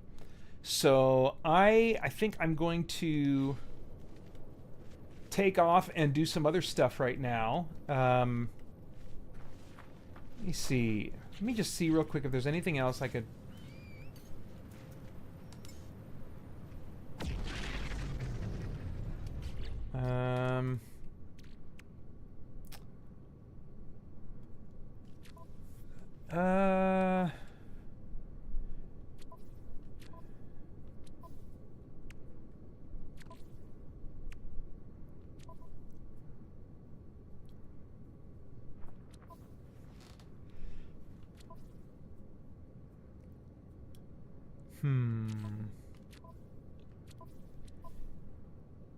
That's probably about like the best thing I can think of right now. At least it's easy to reacquire, or with some doing. I do have some like super rare stuff here that I'm not necessarily ready to part with because I need to figure out how to reproduce it. But like one of the things has to do with Uzazis. One of the things has to do with the pet system in this game, which I've got some wild pets, man. There's an exchange, a community exchange online. Let's see what you think of this one.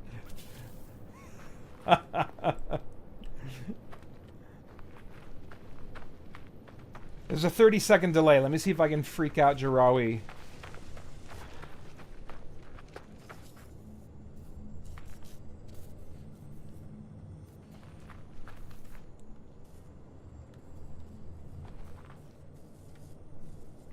He doesn't seem to be too alarmed.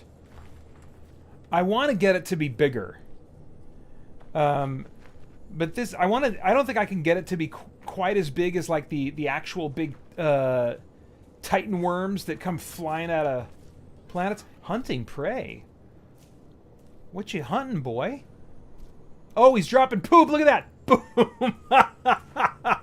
He just pooped to the air and it fell to the ground.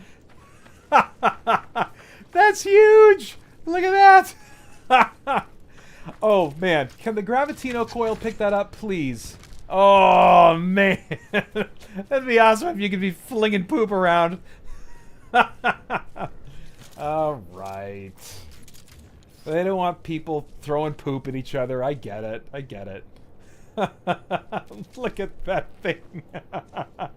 Oh, my Lanta. Okay, I'm gonna leave that for Jirari to do with as he wishes. Can I... Alright, now I'm riding this baby. Let me see here. So he's pretty big, but I'd like to get him bigger if I can. And you do that by using the egg sequencer on the anomaly. Jirari says, I gotta run, almost 10 p.m. here. Okay, man. Thanks so much for jumping in and taking on this little experiment with me. And I hope you enjoyed the Sentinel ship. Alright, so I'm gonna jump off.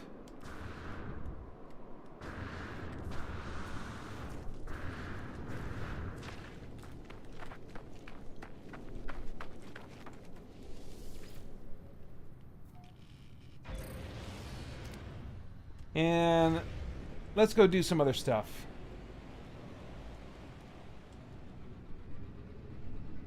Maybe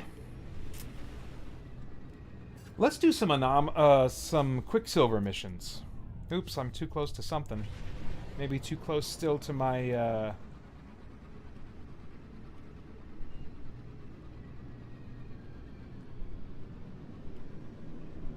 All right. I was thinking, like, do I want to build a base here so I can find my way back? No, I've got Jarawi's tech. So if I ever want to come in here and meet up with him sometime, I've got a starting point. Okay. Here we go.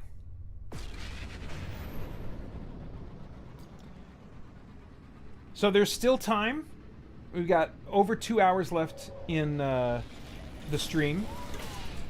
If anybody else would like me to try and visit them and give them some stuff, happy to do that.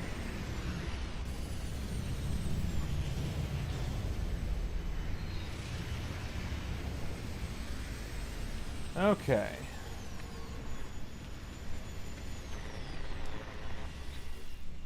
Oh, first, actually, let me go over here. This is where you spend your Quicksilver. This is also where you collect expedition rewards and where you collect Twitch rewards. So here's a little tip that I didn't take advantage of until, like, I don't know, 2 expeditions ago. But Hello Games is really involved with the No Man's Sky community and with some of the big Twitch streamers for No Man's Sky. And so they partner with them in a way that if you watch a certain amount of one of these streamers' streams during an expedition period, it's a specific period, it can't just be any time, then you link your Twitch account to your Hello Games account, and then as you watch streams, and you can bounce around from different eligible streamers, it all gets added to the same total runtime. As you hit certain milestones in your runtime of watching these streamers, it unlocks totally free stuff in the game for you. Some of it starts kind of little cosmetics, but the longer you watch, you can get like multi-tools, you can get spaceships. I mean, you can really get some stuff. Now, I don't care about watching Twitch streamers. I've never really been into that. In fact, even just doing this right now, I'm like, well, I know people in my community like it when I do this, so I'm going to keep doing it, but I don't really get it. But what I'll do is I'll just have the Twitch app in my phone, and I'll just have it running muted on my desktop while I'm doing other stuff, and it's logging that time over the course of a weekend or whatever. So it's just free stuff, and then you collect your Twitch rewards here. Expedition rewards is where you can pick up the stuff that you got in expedition mode that carries over into your main save and any of your saves on the same account. But mostly I'm coming here to look at this. This is a list of all the things that you can, a lot of it's cosmetic, decoration type stuff, that you can get using this currency called Quicksilver, and I've got over 3,000 Quicksilver, right now. And I really wasn't interested in cosmetic stuff until I started working on A Father's Journey, because I realized that, there's some things in here that I might want to have, like, on a base. In order to, because what I try to do some of, especially in the toward the back end of the quest line, is do a little bit of storytelling just from the locations you're visiting. I want all of them to feel like they line up with the logs that you're collecting from this character and what he said that he was doing there. So it can be, just a little touch of that kind of BioShock vibe where the story is revealed by exploring the environments. And the bases aren't big. I think if I do a follow-up, I'll probably expand on them more and really lean into things some more. But anyway, more cosmetic stuff to put in bases allows me to do the kinds of things that, maybe would be neat for a story. Like you can, have something like this that can really affect, make your base look a little bit more creepy or something. So now more specifically, I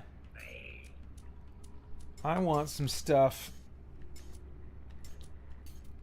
I don't know how much of this would be for A Father's Journey. I mean, some of it I have become interested in just for my own sake. Okay, so the Void Egg. This, if you missed the expedition that allows you to start the quest to get a living ship, which I can show you my living ship, then the Void Egg here is what you would want to get. It's expensive, appropriately, 3,200 Quicksilver. But if you get this, then you can start the quest line to get your own living ship. Let's see. So these are, cosmetic changes to the way your face looks. I've already got this one. These I want to buy. I want to buy this whole suit. It's a cool looking suit. And there's one. Oh yeah, I want to get this at some point. I can afford that now. Let's see what else. That might be, but I think that's it. I think that's it. So anyway, why don't we get this? 3,000. That's the priciest part of this whole set here. Oh, and just like that, I'm down to 382. So I want to get the armored chest piece, the armored leggings. I can see these as possibly being something that, in a follow-up story, the main character would wear. Oh,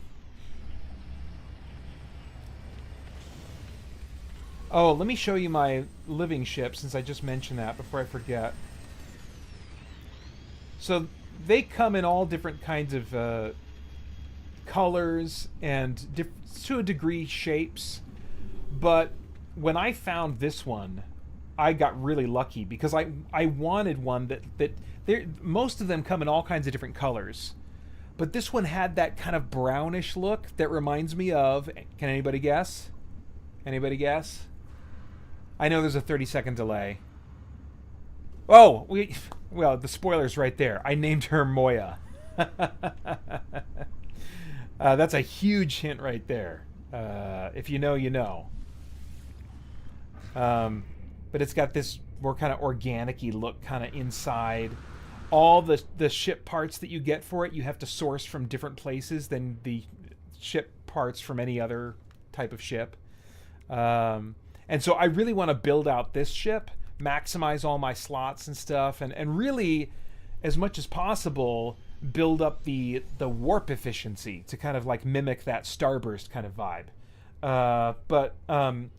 Okay, Kuba asks, what's Moya? Yeah, so Moya is the name of the living ship in what I consider to be the greatest television show of all time, known as Farscape.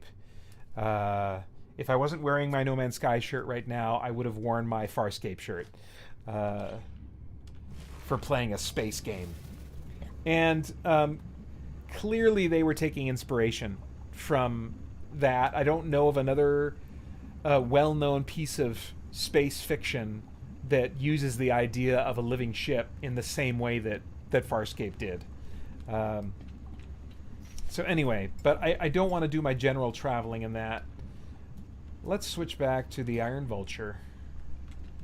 And I think I'll go back to first person. That is my preference. Oh, wait a minute. I got to take on a Quicksilver mission. Oops. All right. So let's see what's available. Now on the weekends, there's always a 1,800 Quicksilver mission. I think that's how it's over 1,000. But the rest of the week, they just kind of respawn these 400 Quicksilver missions. But so there's a little bit of incentive to jump on the weekend. Oh, look at this. Carrier AI fragment. So I can get back what I just gave away. Let's do this one. Because I do want to get another Sentinel ship at some point, and I can take out pirates. I can take out pirates, especially if I switch my ship. Yeah, no, it's fine. You're about to begin a challenging multiplayer mission on your own. Other travelers may join if you wait. Yeah, not planning on waiting. And I'm still upgrading my Iron Vulture. That's a recent acquisition. Let's switch to my Cylon Raider. Let's see. Kuba says, I've heard of Farscape but haven't watched it. Was that your sci-fi jam back in the day? Yes, and for many years since. It started in 1999, and it was among the first shows to really lean into being serialized. So unlike Star Trek, you couldn't just watch it in any order. And if you missed an episode, you might feel a little bit lost. And that worked against it, but it really makes it age well now. It also had Jim Henson's Creature Shop, so lots of practical alien effects instead of CGI that dates itself so badly. Which, it does have some CGI that for TV was top of the line, but of the different elements, I would say that probably dates it more than the puppets and animatronics. But Jim Henson's Creature Shop, don't think Muppets, think Dark Crystal. Dark Crystal would probably be the quickest comparison. Something more textured. Or Yoda, think Yoda. I can't remember if Jim Henson's Creature Shop made Yoda or not, but I mean, that's what we're talking about.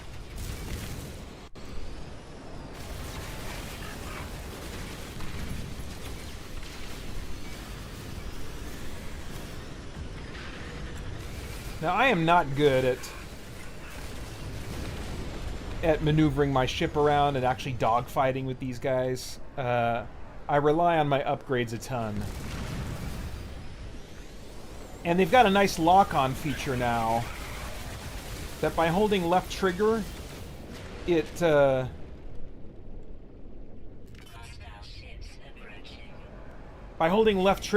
helps me to kind of, once they're in range, auto lock onto them. Like, see, that's what I'm doing now, and it's helping me. It's automatically moving to them. And now I'm helping it out too.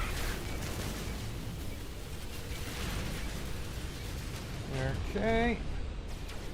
And in the top left, that's my shields, that white bar that's slowly going down as they attack me. So I got to keep an eye on that and refill that when it gets too low, because the ship symbols below it are my actual, like, health units.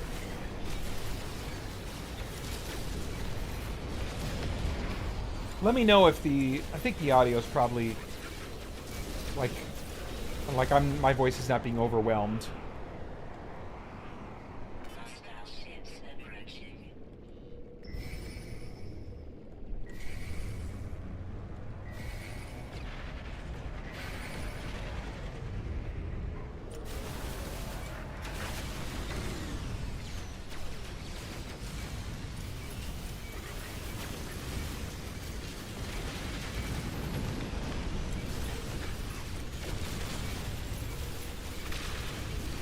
This fight would be no joke if I wasn't upgraded so much. Okay, let me actually refill my shields a bit. There we go. Oops, I fired on... What is that vessel? Is that just a friendly? I think that might be like a friendly mercantile ship or something. Oh. Are they fighting... Are some of those guys helping out? I'm not sure. I don't want to accidentally get in trouble with the Sentinels by firing on a friendly. Okay. Is that it? No more rounds? I think that's it. Yep, there we go. Alright. Kuba says audio is fine. Good, okay. Farscape was also notable for being wildly imaginative in its concepts and subverting tropes that had really been solidified by sci-fi, space sci-fi before it, such as Star Trek, Star Wars, and being very character-driven, character-oriented. Characters really had, like, deep emotions. So I think apart from some aspects of how it looks, it holds up really well. Really well. And I think you can watch it free, likely, either on a service you already have or like TubiTV, TUBITV.com, I believe, has it. All right, let's go to the Space Anomaly. But if you are a fan of any of what I just described, serialized, character-driven, sci-fi, practical creature effects. I mean, it wasn't just dudes with Play-Doh on their faces like classic Star Trek. It was wildly different creatures and makeup jobs as well. And the main character, man, he gets put through the ringer. There's some intense stuff in that show. One of the best villains of all time in Scorpius. And some great pop culture references, because the main character is an astronaut from Earth who gets flung to the other side of the universe. Yeah. Anyway, highly recommend giving it a try if any of that is in the ballpark of what you like. Kuba says, yeah, I enjoyed blowing up spaceships. The pirate play style is lots of fun. Yeah, I've done some pirating. I mean, I got a pirate freighter.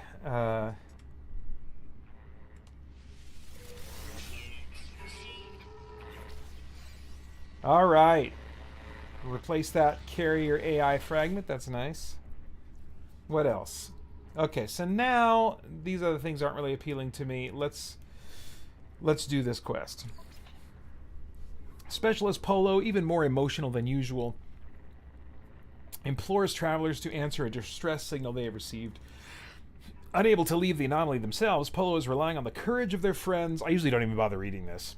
The mission is to rescue a long-lost contact whose starship seems to have met an unfortunate fate. All right.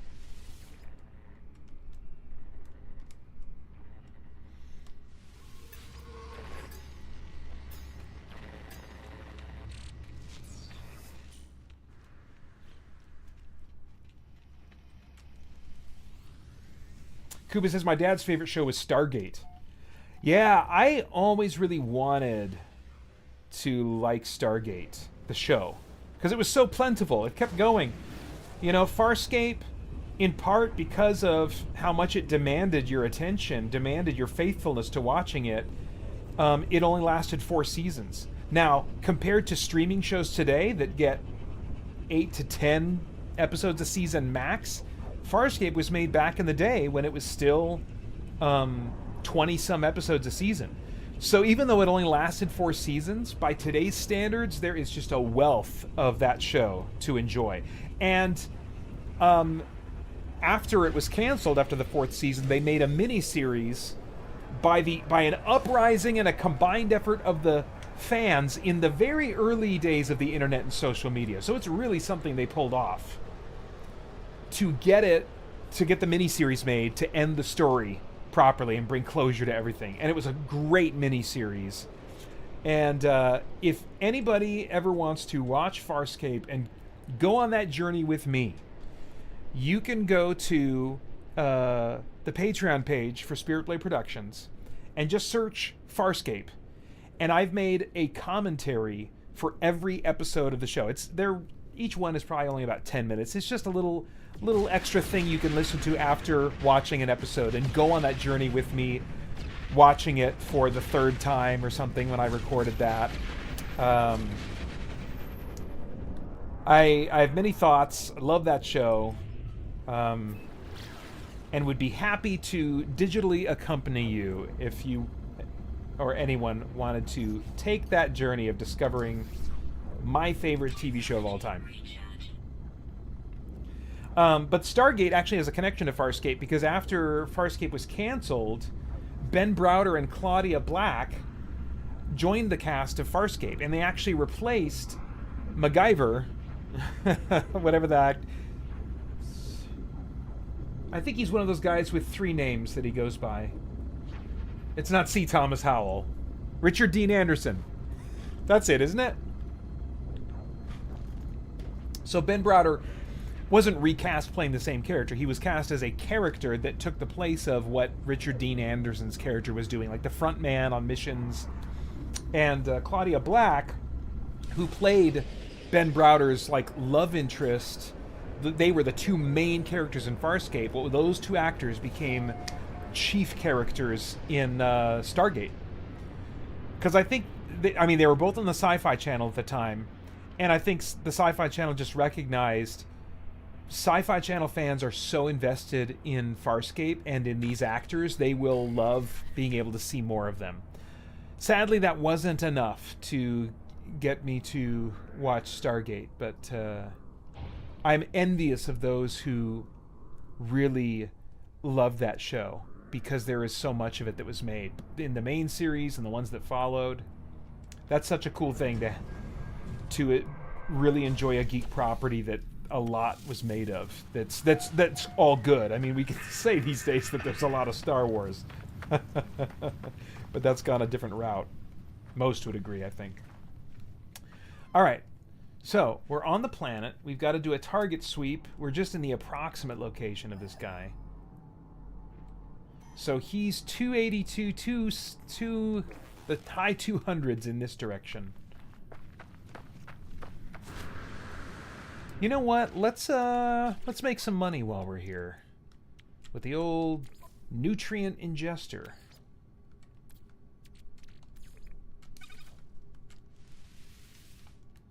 All right, good. And I'll just take that right out again. I've got close to 10 minutes. Let's just do some scanning for a minute. 14 million, another 14 million. 27 million. Love it. Any flying creatures? Yes. 9 million. Not that great.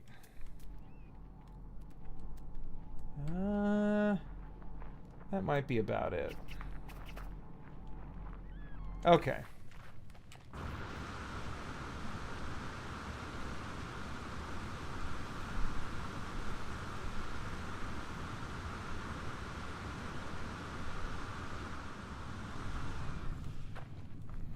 Okay.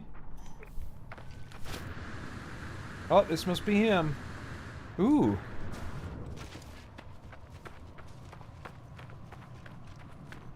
This is one of those solar sailor ships that I like the way they look with the soles closed more than with the the sails closed. I like them better that way. I wish it just always looked like this, but when it gets into space, it opens up its sails in a way that is, like, you know, beautiful, but this looks more like, I don't know, aerodynamic, and I prefer this look. So I wish that you could choose to keep the sails closed, but you can't, as far as I know. All right, let's talk to this guy.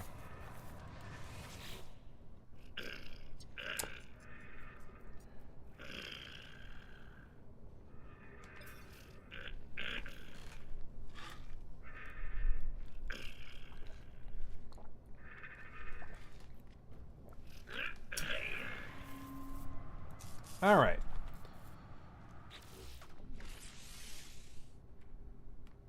Wait, did you give me the thing?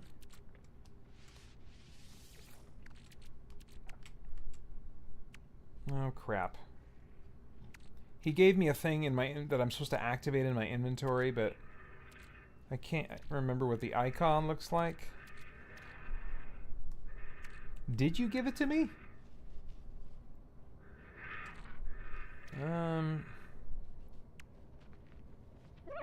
Ugh, I hear weird creatures around me. I don't like that.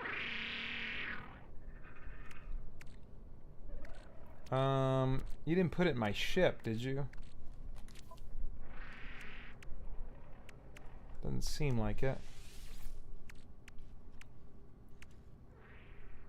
Did you give me something, dude, or not? What the heck?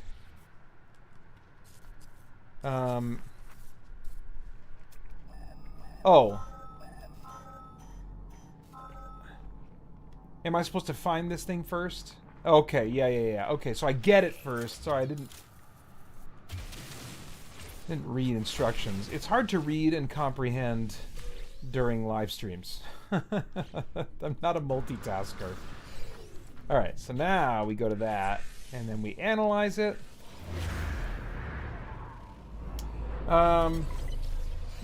Okay, I wondered if someone was going to bring this up. Kuba says, what did you think of the different showcases this year? Xbox did a good job of selling me on the PS5. Not sure if that was the intention.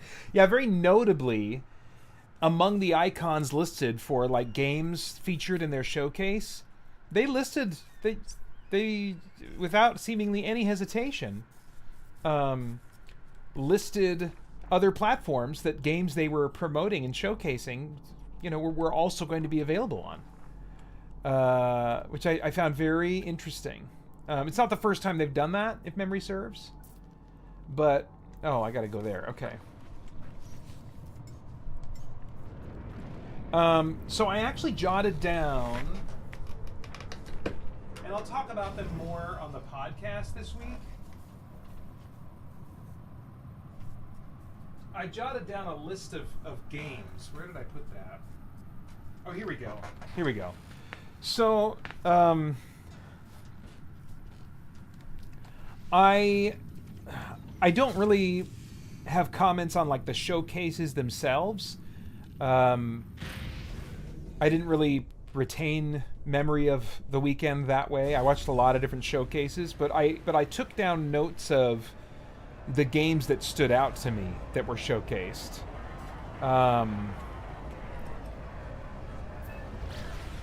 The first one that stood out to me was Exodus. Now, this is being called like a spiritual successor to the Mass Effect games. It's got developers from the golden age of Mass Effect that have long since left BioWare, which has really been struggling.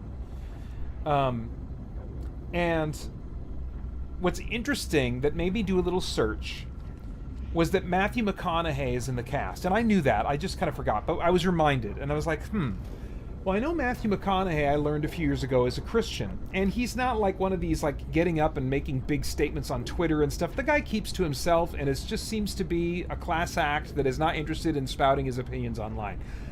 That said, he was interviewed on a Sunday morning in a special service at the church that he attends. And really talked very openly and in more depth about his faith and his perspective on life in light of his faith. Now, I don't really know much more than that. I couldn't tell you like what strand of Christianity he lands in, if it's a more liberal one that's less biblical or what. I have no idea. But I know he's a professing Christian, making absolutely no secret of that. And I thought it was interesting that he was doing a video game.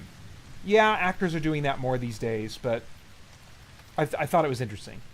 And then I thought, well, here's a sci-fi game, and I was looking at the trailer, and I was like, I wonder, sci-fi usually leans toward naturalism or an atheistic worldview of some kind. And I just thought, well, I wonder how McConaughey feels about that.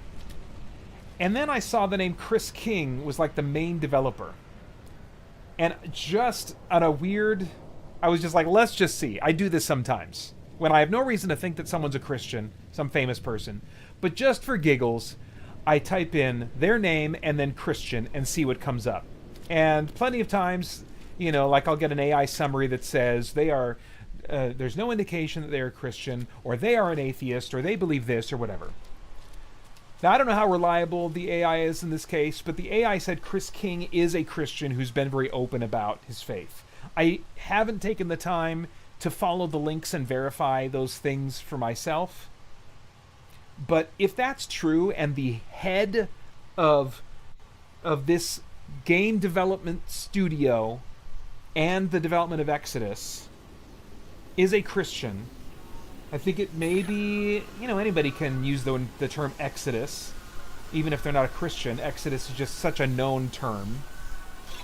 But you start adding all these pieces together, and I am wondering, oh my gosh, could we be about to play a narrative-heavy sci-fi game that will stand out from the rest by not having an atheistic, naturalistic perspective? So it was just that little bit of random searching that I did. There was nothing in the live stream, nothing in the promotion of the game that made me think, oh, this has some kind of Christian or non-naturalistic worldview.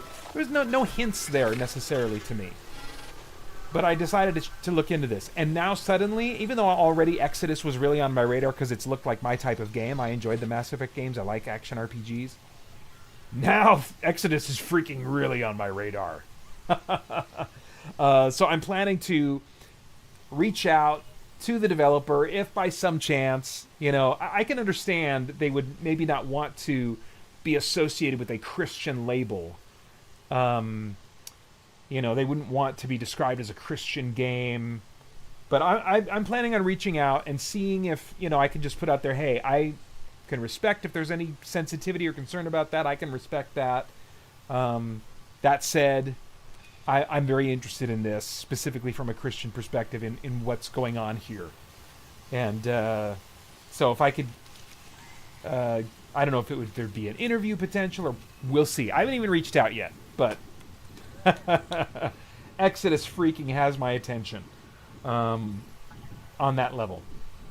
Alright, I'm probably going to have to fight these Sentinels, and then I will talk more about something in the Summer Game Fest showcases. Alright, so it looks like I have to defeat these drones. Now, this is kind of fun about the Gravitino Coil, is you can grab these things and kind of launch them around for fun. I mean... it doesn't do much more than tick them off.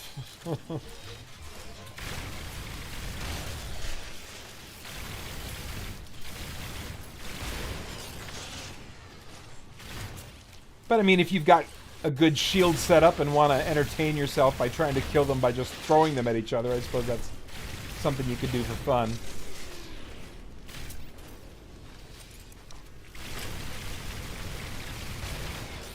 Okay, come on, quick, 3. Quick now. Did I get it in time? Warning. Sentinel combat unit deployed. Whew. You got to do it while there's no sentinels around. And okay, they are around now. And they're just going to keep coming after me. This will just keep escalating. And so at this point, I'm going to get some goodies here. Shield recharge. Sometimes they'll leave some better stuff. Like Atlantidium. That's more useful. But now, if I go into space while they're alerted to me, they're just going to send interceptors. And so what I need is for them to just settle down. And so for that, this is just a tip that anybody in the game can use once they have the terrain manipulator. You just freaking dig yourself a hole and hide in it. Because these things generally cannot follow you very far underground, especially if you start turning corners. They're just not good at that.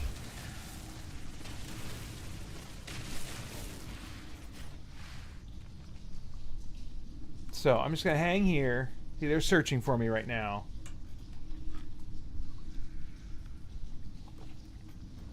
Let's see here. Kuba says, wonder how many of these games will come to the Switch 2. Yeah. I saw a few of them coming to Switch 2. Played some RES 9 demo the other day, and yay for upscaling, but the graphics looked plastic and it was jarring. Huh. I didn't finish the demo, and the gyro movement is only for aiming, which sucks. If it was full camera control, then it would have redeemed the experience. I didn't finish... Oh, yeah, okay, so... I didn't finish the demo, but it makes me wonder about the limitation of the impossible port, quote-unquote. Yeah, it works, but from a visual perspective, does it make sense? Yeah, and I think there's always going to be, whether it's the Switch or the Series S, it's one thing if it's compatible, but are you really going to have the experience that the game, whatever it is meant to be? I mean, if it's meant to be this immersive, detailed, open world, you're not going to get many of those immersive, realistic graphics, open world video games on the Switch or the Switch 2. I mean, we've already seen that on the Switch 1, and I think it's going to be a limited number that come to Switch 2, and always with the sacrifice. So I think there has to be a willingness to either play it in handheld mode, which is where it's going to look better on a small screen, or in docked mode, and just you're okay with the visuals looking a little bit less detailed, or plasticky maybe. Yeah. Uh, yeah. I guess I don't have more to say on that. Let's see here. The next game that jumped out to me, Castlevania Belmont's Curse. Now, I'd seen something about this before, but they showed so little of it, I couldn't tell what type of Castlevania game it was. Oh, look at that. He got partway down the tunnel. Good for you, little guy. See, now they're not mad at me anymore, so it's all fine.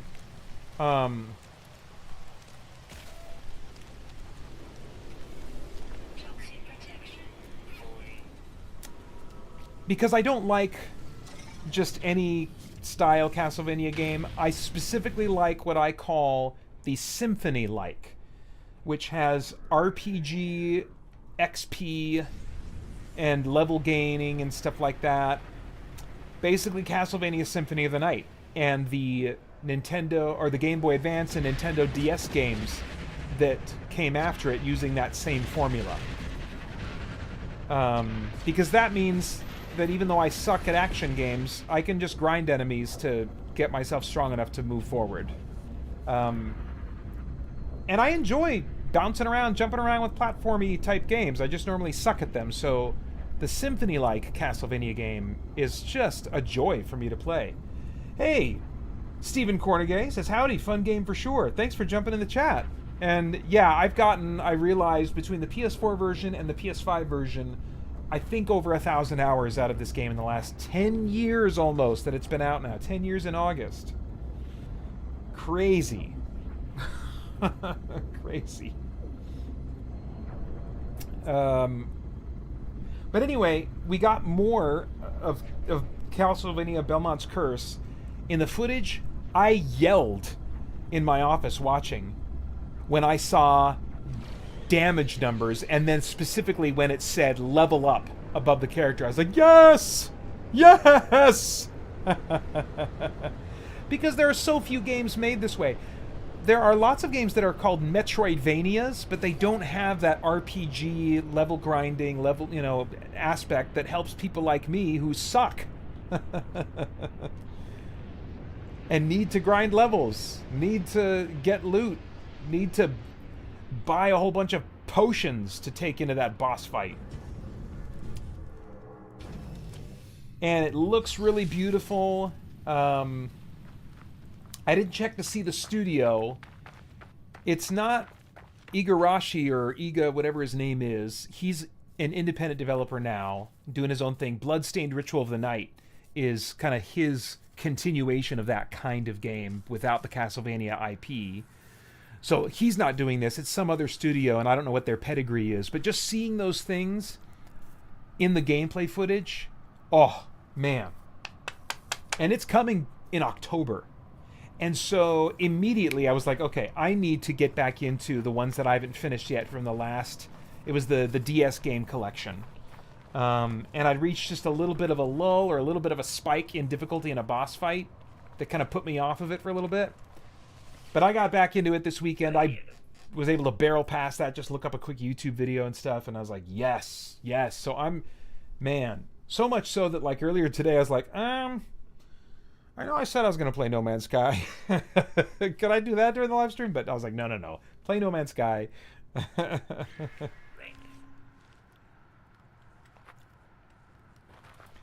So yeah, Castlevania Belmont's Curse, really looking forward to that. I think that one is coming to Switch too. I could be wrong. Let's see, Kuba says, I like platformers, but the experience can be frustrating, LOL. Forget Dark Souls. Play New Super Mario Bros. U Deluxe. Yes, my boys introduced me to those games because they re-released them on the Switch. And, like, there's totally, like, baby mode helpers for people like me that suck. And I've had some fun with my boys playing those games a time or two. The only thing that, like, really didn't sell me on those is ultimately I don't prefer the cutesy, cartoony aesthetic. Dragon Quest is, like, the one franchise that I kind of make an exception for. Maybe there's other very rare exceptions, but I'm just not naturally drawn to that. It's that very common Nintendo-y type of aesthetic. But yeah, I loved playing platformers on NES and Super NES with cheats with the Game Genie back in the day, because I can enjoy the action figure like fun of jumping my figure around and shooting bad guys and stuff, and be able to progress and get through the end of the story, you know. And that's ultimately what video games are.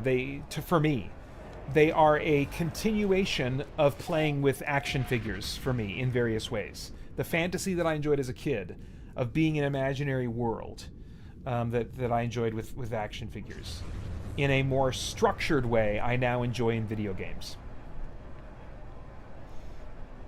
And I would bet, even if lots of players don't realize it, that is what it's tapping into. Let's see here. The third game that got my attention was Clockwork Revolution. We've seen just little bits of this game for a while now. I don't really remember much. I made some notes. I'll talk about it more on the podcast this weekend. But looking cool. In terms of the world, it's this, not really steampunk. I mean, it's like clockpunk, gearpunk, or something, you know. But it's really cool vibes. Time travel involved. First person. It just looks like good times. And it's made by In Exile. So I think it's an RPG or RPG-ish in some heavy ways. In Exile made the Wasteland games, but this is their first big, I think, 3D first-person, you know, big-budget type of game. So very interested in checking that one out. All right, so I got my 400 Quicksilver. Oh, dang it, really? Construct an outpost? How big does it have to be? Alright, listen. I will do this, but I'll do it for the Quicksilver. But I might abandon this. It depends on how involved the requirements are. Like, if they just mean build a base, a basic base, then fine, great. Otherwise, I'm going to abandon this mission pretty quick. Let's see, Steven says, Clockwork does look great. Yeah, and then Kuba says, Clockwork Revolution gives me Dishonored vibes, probably the art style. Yeah, and others were making that comparison too. That whether it's Dishonored or Bioshock, or it's just kind of like that old-timey future. And I'm into it. And hopefully the gameplay will be just as novel and fun. Then there was one, and this I found out about in the PC gaming show. I am not a PC gamer, but I figured out years ago that show is worth tuning into if you can put up with what I think is the cringe of the hosts and their scripted shtick. It's pretty rough. But, you know, I just had it playing in my peripheral vision while I was, you know, playing whatever video games. They will end up showcasing games in, like, the AA sphere that in the console makers' minds are not worth taking up precious showtime, precious airtime, but they are coming to console, even though they're being featured on the PC gaming show. And so I've discovered some AA games that are really like pater games from watching the PC gaming show. And this time around, there was a game that looked AA, maybe even AAA, beautiful looking game. Third person.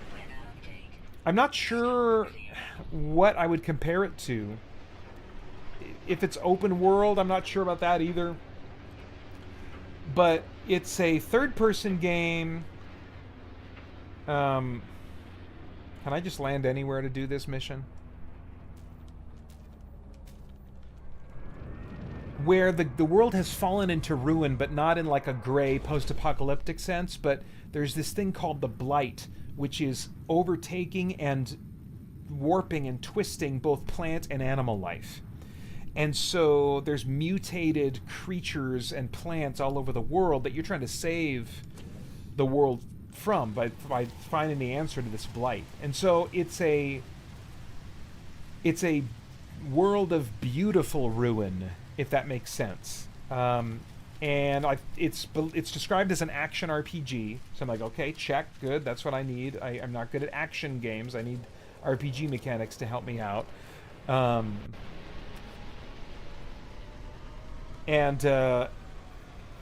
it looks very interesting to me.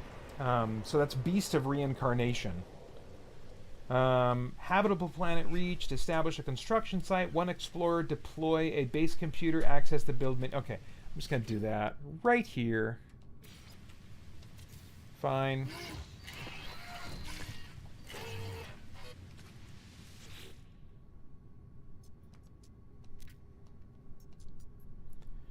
Sure.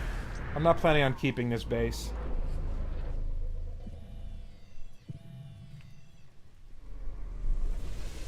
Man, just like that, we've got less than an hour and a half left in the stream. How does that happen? These 4-hour live streams go by fast compared to the annual marathon. Okay, we got that. Build and construct a square room. Okay. Sure, done. Construct door. Oh, do I have to do this one?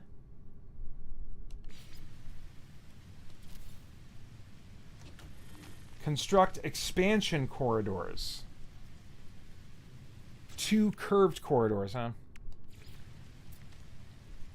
There's one. That counts. And there's one.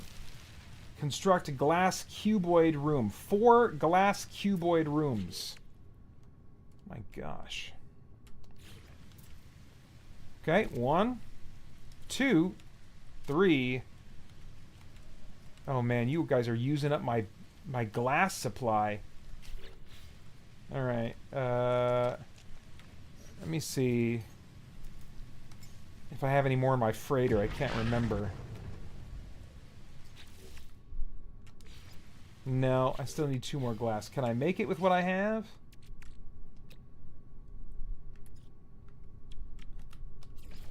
Okay, I'm probably gonna need more though. Oh, they want me to do the biodome. That takes a lot of glass. Alright, and now the biodome. How much glass does that need? 5 glass. Can I make 5 glass? I don't even know if I can.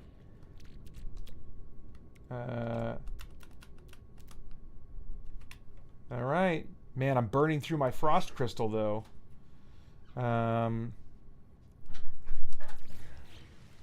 That's okay. Okay, cool. Oh my gosh. Decorate the base?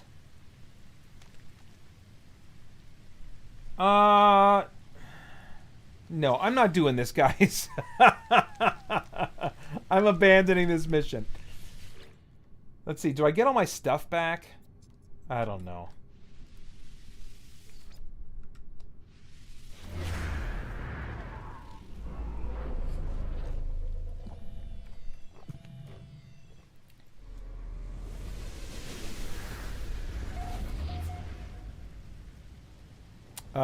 It doesn't look like I got any of my stuff back, so I just blew a bunch of resources. That's okay. That's okay. That's what the game's about. Using and acquiring resources to make stuff. And I've got so much stuff. I could stand to have a reason. Alright, so here's what we're doing. We are going to our log. Can't I abandon this mission? You gotta let me... Do I have to go back to the space anomaly to abandon this mission?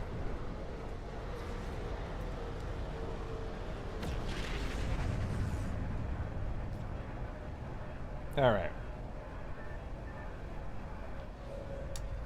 Koopa says, yeah, nothing really grabbed me. I feel like I've played all these games that they showed. I felt the slog from just watching the trailers. Yeah, there's certainly a lot of that I just was not interested in. I'm all in on Nintendo. I'm more excited to play the Yoshi Storybook game over GTA 6. I think I'm burned out on non-Nintendo games. Yeah, I think you've shared that before. And yeah, I don't have a particular interest in GTA 6 either. I feel like I'm probably going to have to do a first impressions review or something. That's one where any, like, GTA whatever, 4, 5, 6, whatever the most recent one is, that recurringly comes up with Christians that are kind of first discovering my content and have those foundational questions of, well, is it okay to play these games, watch these movies, or whatever? Those are kind of like, for my content, some of the most foundational entry level types of questions, which are really important questions. But I also love getting beyond those, because there's so much more that's relevant to geeks and our wiring, that's worth exploring. How we interact with our entertainment, how we think of our entertainment time, our hobby time, how much time we give to entertainment. There's a lot of other things to sort through. But I feel like, I'm almost certainly going to get asked questions when that one comes out. And so I feel like, well, I should probably rent it and play some so I can be conversant in it a little bit. I don't see myself playing the whole thing. I finally got around to playing 5 all the way through, beginning to end. And by the end, I was like, so really, that was it? I was even thinking, well, maybe when the story's done, it'll really open up in terms of the open world stuff. But I walked away from that. I'm like, I prefer Saints Row. I prefer the Saints Row games to the GTA games. So that's probably a controversial take. But Kubi says, but I think if I got more third-party Switch 2 games with full motion controls and solid frame rate, I'd play it. I reckon I would. Then Stephen Carnegie says, I'm waiting for the Wayward Realms. What is that, Stephen? That name sounds familiar. And I think in just the inundation of the last few days of game titles, I am drawing a blank on that. Is that a fantasy game? Anyway, Kubi says motion controls just add a new layer of immersion. It's tough going back to the sticks. Yeah, I can see that. Alright. So, I'm canceling this mission. Leave mission. Okay. No, an underwater outpost? That's even worse. Crap. Crap. Alright, so let me upgrade my ship. My Iron Vulture. Because that's kind of where I left off with my own playing of this game. In addition to kind of wanting to do Quicksilver missions, I was like, I'd like to upgrade this. Like, the Iron Vulture is what I would like to be my my pirate vessel, my illegal goods smuggling vessel. It just has a cool, edgy look to it, but not necessarily one that says combat. It's a dark, cool, edgy look that has a little bit of bulk to it, so it feels like something that you'd store a bunch of illegal goods on and take from A to B. Unlike the Sentinel ship I have, which just says combat, really, when you look at it. Let's see here. Steven says fantasy by the guys that worked on the earlier Elder Scrolls games. Okay, I need to look this up because I feel like unless it's an MMO, I feel like this must have been on my radar.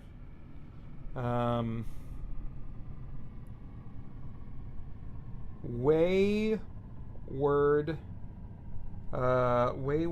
Realms. Does it have a trailer? I'll just search Wayward Realms trailer. Oh, dang. This looks really cool. But I am betting that this is a PC-only game, at least to start. I'm just guessing because they put a teaser trailer out 4 years ago and a regular trailer out 2 years ago. And so that pacing says to me probably a AA effort, but with AAA looking visuals. And so they're probably just going to need some more time on this. They're probably not. Correct me if I'm wrong. If you know for sure it's coming to consoles. Yeah, but let me actually just jot that down. I don't remember seeing anything about that.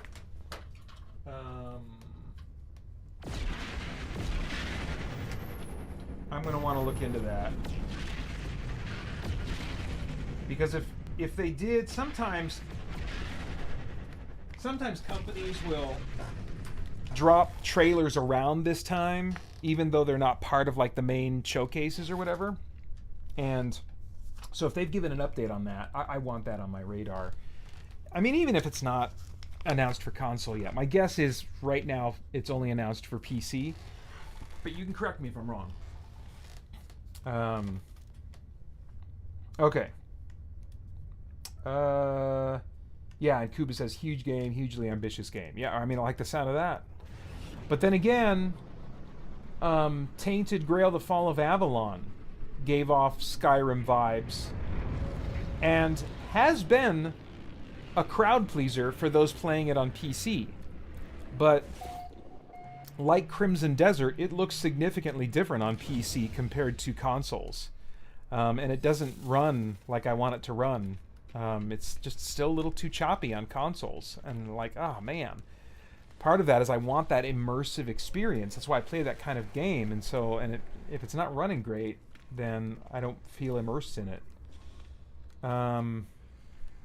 What am I doing here? Oh yeah, I was gonna upgrade my ship. Well, let me see what the missions here are. I was gonna look for a mission that might expand my ship slots, because that's what I want to do right now, is make this... I want to max out the cargo slots. And then max out its ability to just kind of evade. Oh, there we go. Yep. That's nice.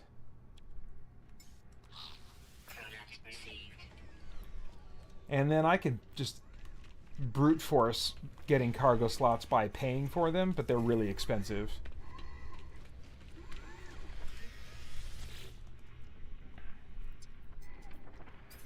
All right. So I'm just doing this for just a little bit, and then I'll go back, because they rotate the Quicksilver missions, and so next time I go back in, chances are good that it'll be a different mission. All right, so we're going to apply an augmentation. And... I feel like... How are my weapons doing? Let's see. So I've got... Okay, I've already got upgrades for maneuverability. That's a priority. I've got upgrades for my weapons, for my shield. Oh, I need one more S rank shield thing. I don't think I need more tech space right now. I think I can lean into cargo space. So let's do that. And now let's see how much I can buy.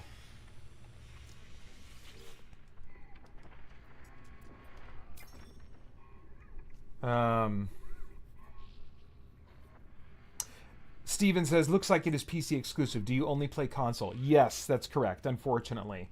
My experience with PCs has just not been good because I'm not a tech person at all. And so anytime there's like things you got to tweak, things that aren't working, and you got to like change drivers or settings or whatever. I know it's gotten better in recent years. Probably the biggest issue, though, is I am working at a keyboard and mouse all day. And so at the end of the day, I want to kick back and just casually hold a controller in my hand. And yeah. And so... And it's usually... I mean, like, it would be expensive to... The entry, even though the sales are much more frequent and often much deeper when you buy games on PC,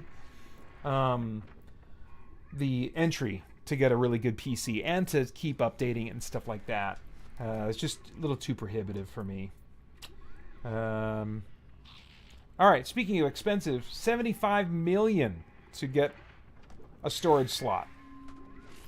So let's do it. Right now, I've got $612 million. That number's gonna go down fast. Let's do it again. And again. And again.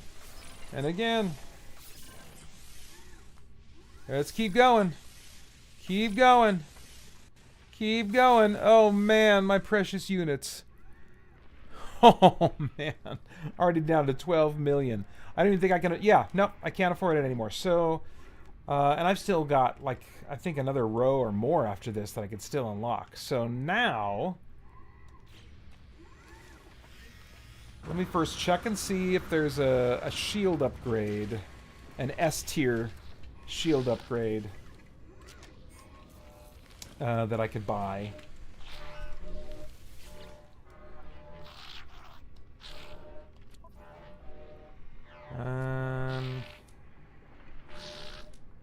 Nope, doesn't look like it. So I'll have to check some other place.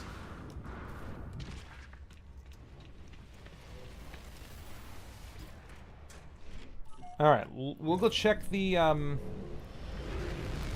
we'll check the Quicksilver deal. Or the, Nexus deal. See if it's rotated out. If it hasn't yet, then I'll go down to a planet and start making money by scanning stuff.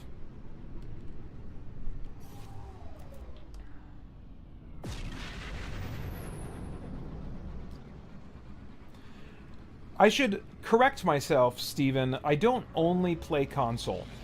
There are some exceptions. I will occasionally play some more indie, low system requirement games that are only available on PC. Like there's a wizardry game and an Elmanage game, which is another grid-based, turn-based, party-based, just the dungeon crawl, which I love that genre, that specific type of game, love it. And there's a couple of those types that are only available on PC, and I bought them. And but I also bought them because they were compatible enough that I could play them with a gamepad. So like my old work computer from years ago, I still have in my office, and I'll fire it up now and then to play games like that. But it's still got to be gamepad compatible. I'm just these days not going to play a game on mouse and keyboard.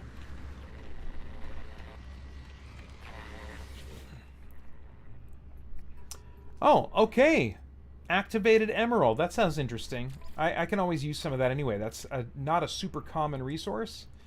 And so this will be worth it on that front.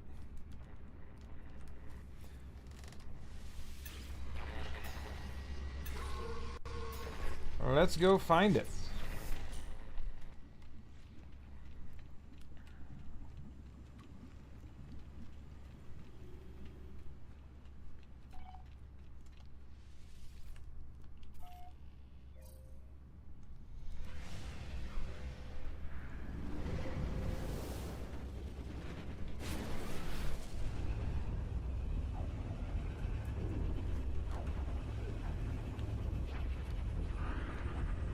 The last game that really stood out to me from the weekend is Terranoth Heroes of Descent.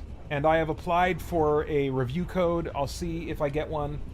If I don't get one within a week or so, I'll probably just buy it to review it. It's like $35, I want to say, on console, and you can get it on other platforms too. Terranoth Heroes of Descent. I am a big fan of the old school board game Descent and HeroQuest before that. But like me and a buddy in my 20s and 30s played the crap out of Descent First Edition.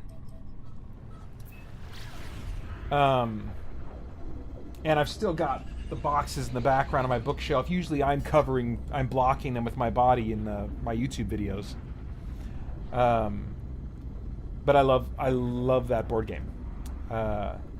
And I did not like Second Edition. I have the base game for Second Edition, tried it with my friend, and we just were not feeling it because it wasn't really a true dungeon crawl anymore. It was, yeah, doing something different. even though it took place in a dungeon conceptually. It was not mechanically a dungeon crawl. And then the third edition, which was just called Descent Journeys in the Dark, that came out a few years ago, I mean, that didn't last long. I think that was discontinued. The fan base just was not feeling it. And part of it for me was, it was just more expensive than I would want to buy. Board games are just expensive. And even though I love the tactile nature of them, to buy one that's going to have that tactile satisfaction, all the components just look great, and is really going to last you for the long haul, that's a tricky proposition to find that beautiful golden game that does it for you. I had games like that in the past, like Hero Quest and Descent, and I just don't know if there's going to be another one. But either they've licensed out or cooperated and in some ways developed. I don't know what the origins of this project are, but it looks like in the trailer and in a little short preview videos that I watched, it looks like it plays a bit like a board game, not using the same rules as any of the Descent games in particular, but turn-based dungeon crawl, but not like, say, Baldur's Gate 3, which is really rules heavy and tactical in a way that can really be brain burny. And I just don't want that at the end of a workday. I do a lot of thinking during the day, and so I'm not always in the mood for something really brain burny. But it looks like the rules are going to be pretty streamlined, and so I'm thinking, okay, something that would have like digital animations, just like nice AA visual quality. Oh geez. Wait, deliver the act. Oh, they're telling me to do this step because I already have activated Emerald. All right, I guess that's fine. I can just... Where's my activated Emerald? Cadmium. How much do I have? If I'm on a planet that I can mine some from...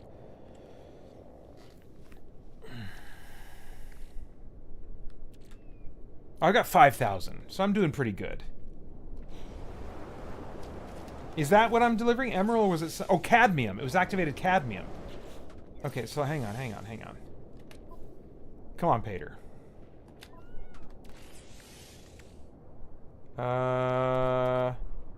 Oh, you've got 6,000 activated cadmium. Okay, so this is not a problem. All right, let's get our motorcycle out. That'll be fun.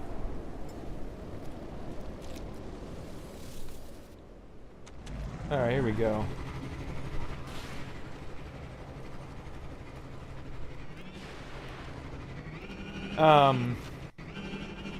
So yeah, I feel like as an old school fan of Descent, I have a pretty particular perspective that I could offer to a review of that game.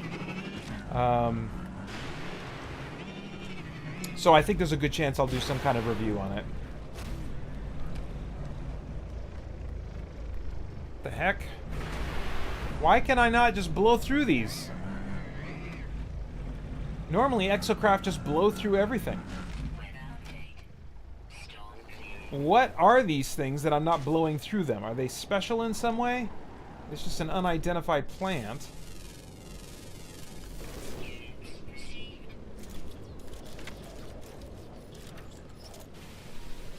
No, it doesn't seem to be special in any particular way. Interesting. Okay. I mean, don't get me wrong, I think it's a little bit weird that your exocraft normally can just effortlessly explode anything it touches.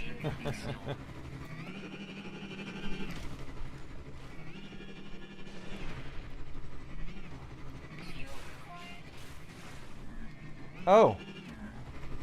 I guess I'm getting a little low on fuel.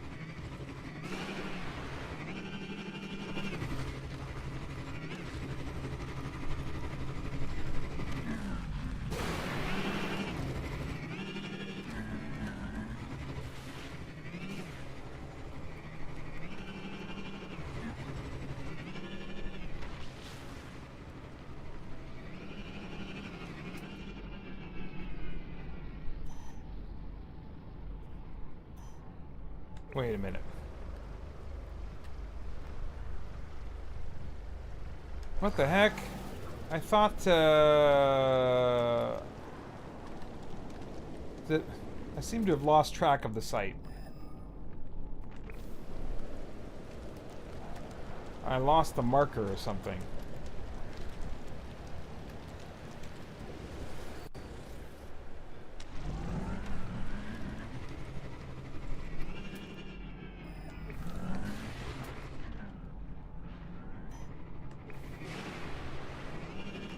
I don't know how I missed it or passed it.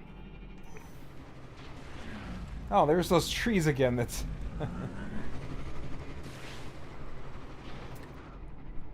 Alright, now we're getting closer.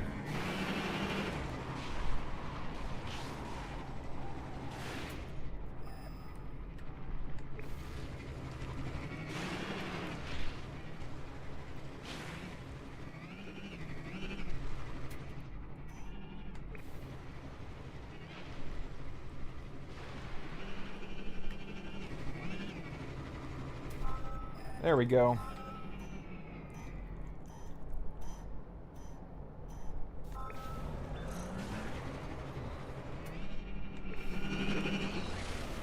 Alright, some dude up there.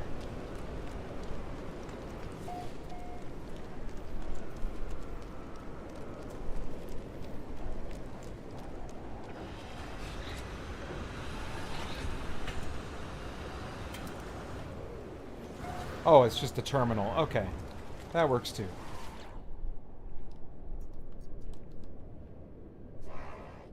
Alright. Cool.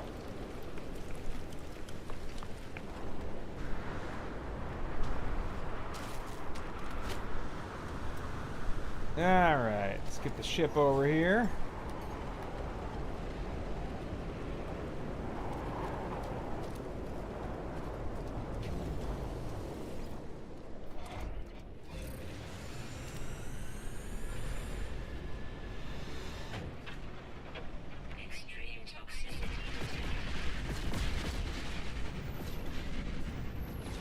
Yeah, one game I was really looking forward to that it was kind of like featured on one of the showcases, I think the PC Gaming Show, with one trailer, just basically as a reminder, out now because it released on Friday, is Gothic 1 Remake. Which I've been really interested in because I discovered a great love for Elix 1 and Elix 2. Which the makers of the original Gothic eventually went on to make. And so their first game, which was so groundbreaking, being remade and it being an open world fantasy RPG, it's been on my radar. Unfortunately, it's running rough on consoles right now. Really rough. And so I was like, dang it, I'm not ready to pull the trigger on this quite yet. I want to see if there's maybe an early patch, if not a day one patch, then like some patch in the first couple of weeks that can really fix this. Because then I will be all in. Let's see. Yeah. All right. Great. You got another one for me? What do we got? Oh, rescue stranded life form. I can do that. All right.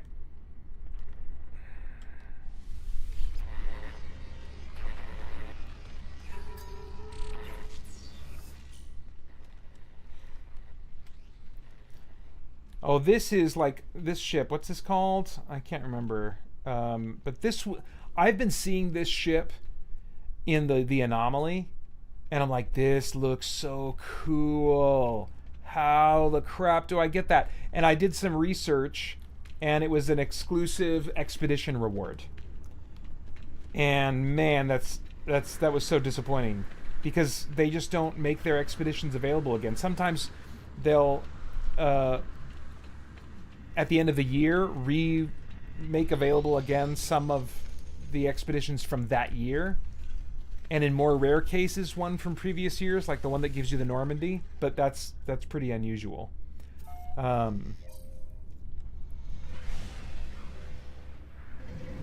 And so, but I recently looked into this thing I'd heard mentioned a few times before, but assumed it had to do with like PC modding and stuff that I just couldn't do as a console player. But it's called the No Man's Sky Service Bot, and it's a totally legal, totally legit way to obtain items from previous expeditions. And so, yeah, I was able to get that ship, which is really cool.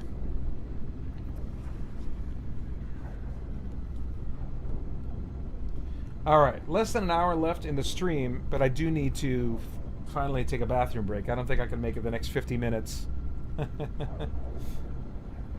So once I land here, I'll just take a quick break.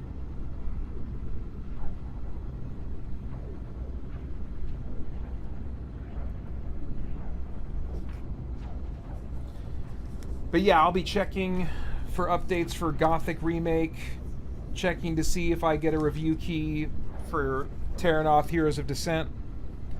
I figure whichever one happens first, I'll end up reviewing.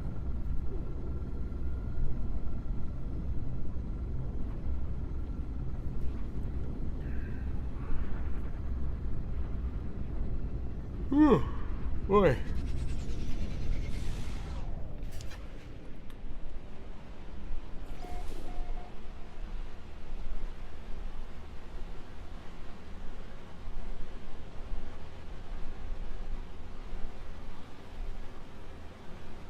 Okay, stranded life form. I'm coming. But first, I gotta go potty. Be right back.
Okay.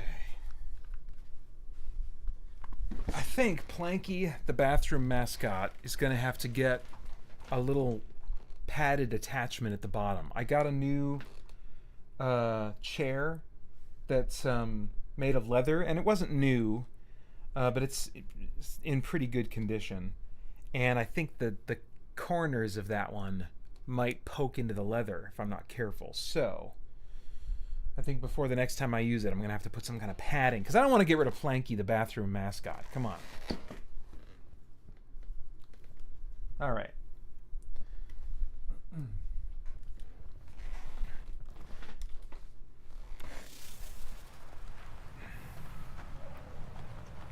Ooh, abundant fauna, huh? Well, if there's abundant fauna, maybe I should make some cash. while I'm here.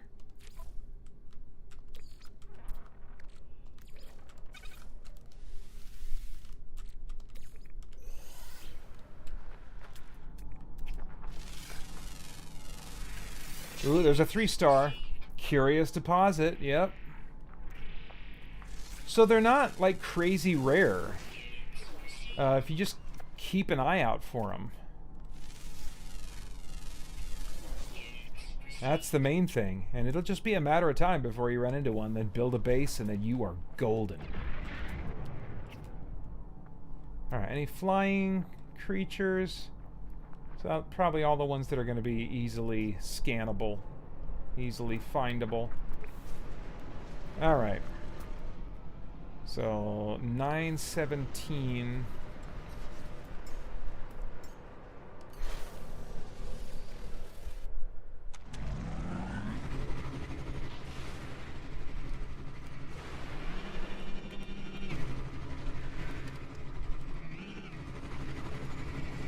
So, I haven't asked you guys any video games you saw at the showcases, or not in the showcases, but like you're just looking ahead and kind of anticipating, thinking, oh, that could be really cool.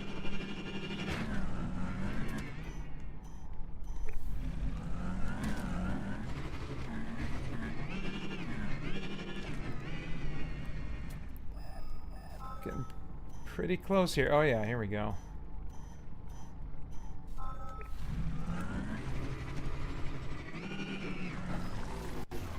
Alright. What can I do for you, sir?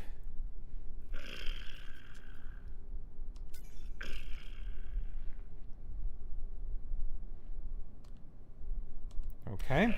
Easy enough. We did this kind of mission before.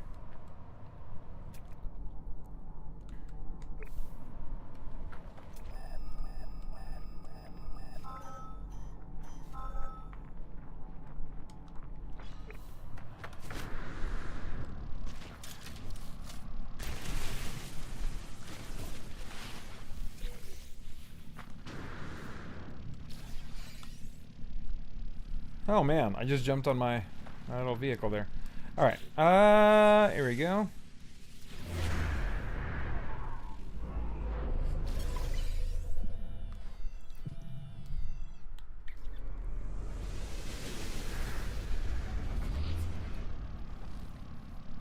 Alright, how far do we gotta go for this? That seems a little far.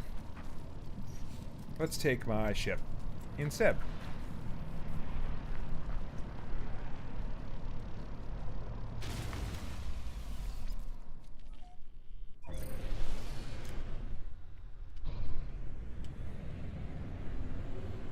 Alright, gonna have to fight corrupted sentinels again, looks like.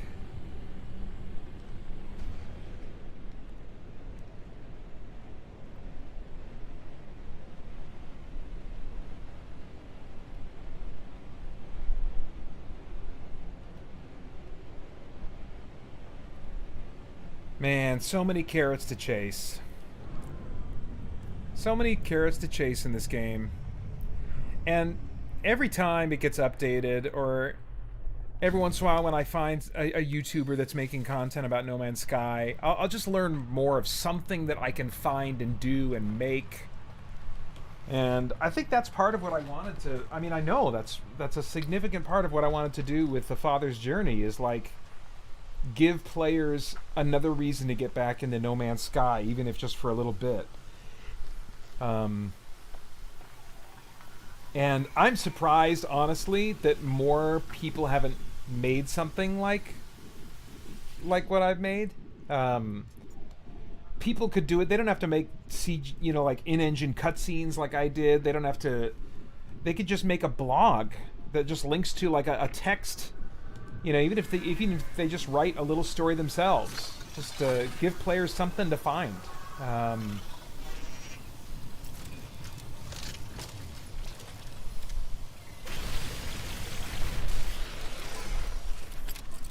mean, I would love it if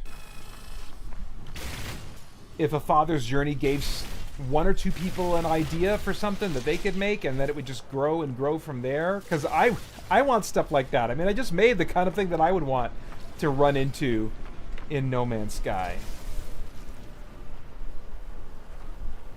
Because it doesn't really have personal stories. I mean, especially since it lacks voice acting. But also just the way it tells its stories, it's more on a slightly detached philosophical level. Oh, I guess I should kill this thing if I want to continue. Okay, now I got to interact with it fast before they spawn more, right? Or maybe they won't. Doesn't look like they're going to.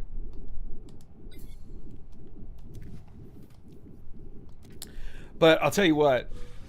Like, if their fantasy game, which is looking like it'll have a lot of DNA in common with No Man's Sky, if their fantasy game has the same shared mega server world where I could do something similar in Light No Fire, I will be on that right away. As soon as I can confirm that that's the case, that I can make something.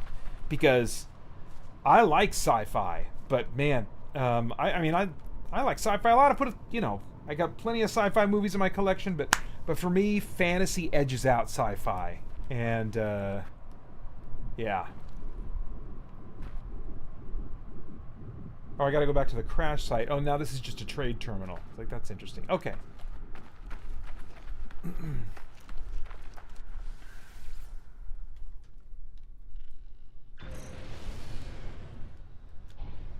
And I've already got ideas. I've already got ideas for what I could do in Light No Fire. And you can bet that they involve my bitter old wizard, Eldorest.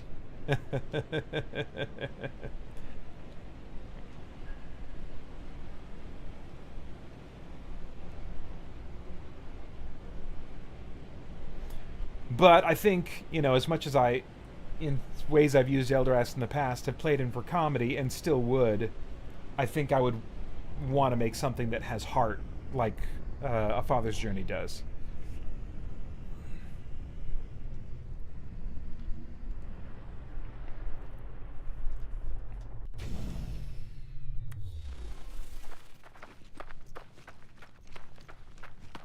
All right, Mr. Quicksilver.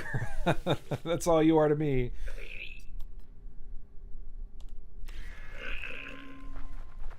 Whoa!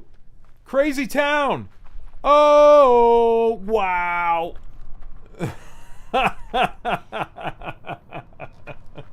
Oh, man. Okay.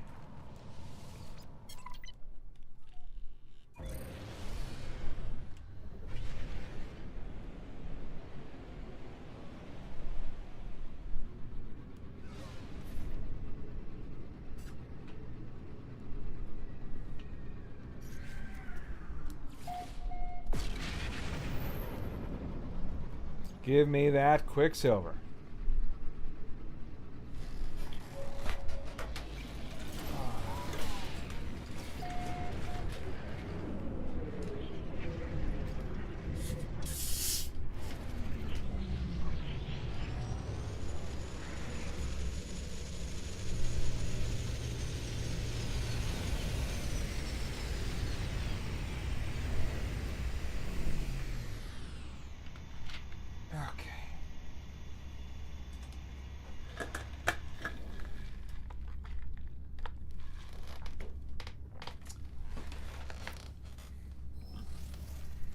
That is weird that Iron Vulture has a surprisingly silent interior. Maybe it's just with these headphones. I'll have to check it again when I don't have headphones on. Let's see. Koopa says, it'd be cool if developers included broken game mechanics as part of the lore. So when the game glitches out, it's like, nah, that's the thing because of the, yeah.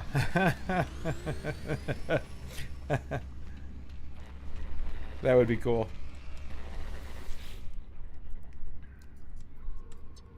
All right. Yes? All right, how am I doing on Quicksilver? Yeah, that's looking better. 1,500. What else we got? Root out corrupted sentinels. Pretty sure I can do that. Let's go get them. Where's my ship? Where is... I'm lost. Is that my ship? Oh yeah, that's my ship. Sometimes other players will have this ship logo on their ship, and so it's confusing. Alright.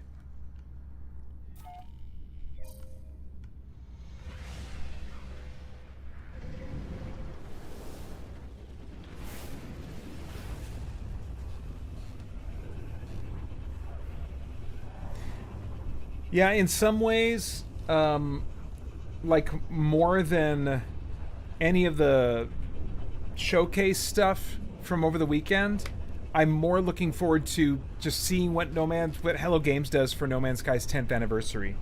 Because I think odds are good it's going to be a really major game-changing update for No Man's Sky, or they're going to be announcing Light No Fire in a big way, like with a release window or something.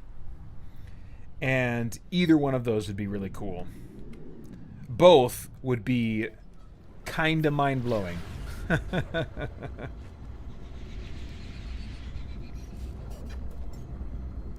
Yeah, I try not to get hyped for entertainment in general anymore. I've just been alive long enough that I know what that could lead to. But it's going to be hard with Light No Fire. It's going to be hard with Light No Fire.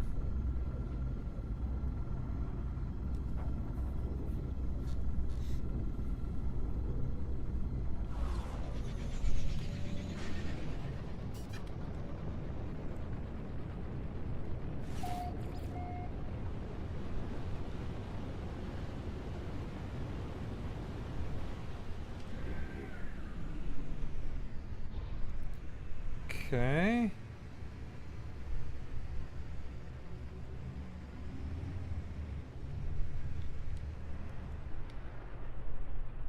Dissonance resonators.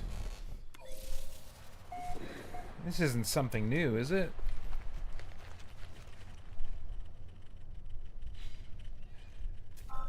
Let's see, what's the life here like? Fauna? Oh, fauna's sporadic, so I'm not gonna get much money from...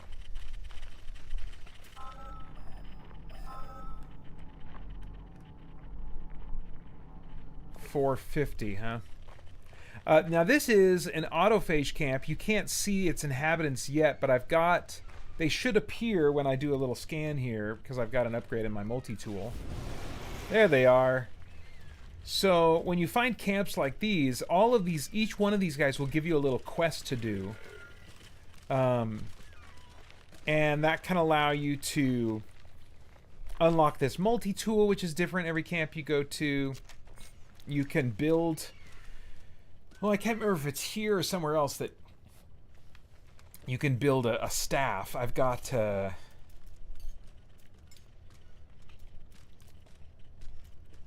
I've got staffs like the ones that... these are special, like, expedition staffs. Or staves. Is that what you call them when they're plural? I think so. I'm trying to remember. I think sometimes there are some nice... upgrades you can find in these heaps. There's nanites, but I think there's maybe a ship or a multi-tool expansion upgrade. But I've gotten into a habit of checking these for some reason. I can't remember what. Maybe we'll see it pop up.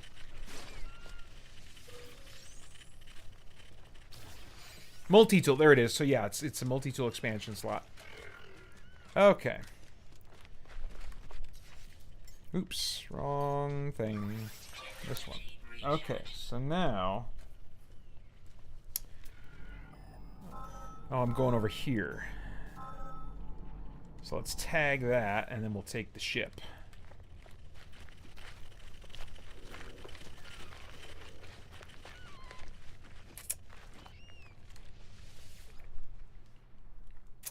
Kuba says, I want Light No Fire...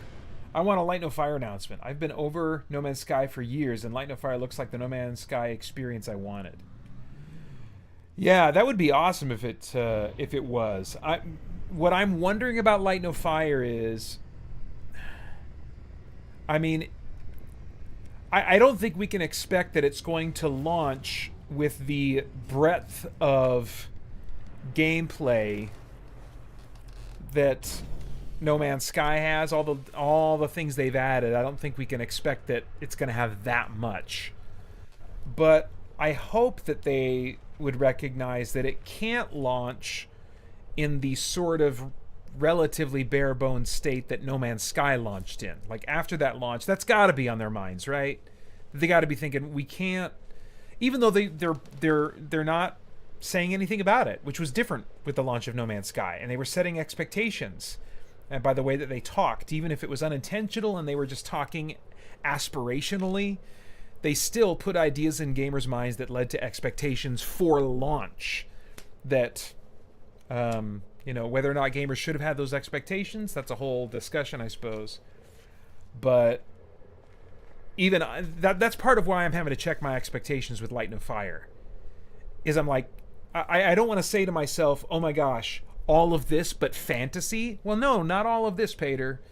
You got to remember that it's going to launch almost certainly with far, far less than this. But hopefully far more than No Man's Sky launched with. I don't know. So we'll all find out together. If Light No Fire is the No Man's Sky experience that many players wanted, but in a fantasy setting. Kuba says, I'll be getting Light No Fire on Switch 2 with hopefully solid motion control implementation. That would be cool. I think Light No Fire will launch way better than No Man's Sky, LOL. Yeah, I think they must be so haunted by that they are going to do everything in their power for that not to be repeated with Light No Fire. But I think they're sharing features between No Man's Sky and Light No Fire. No?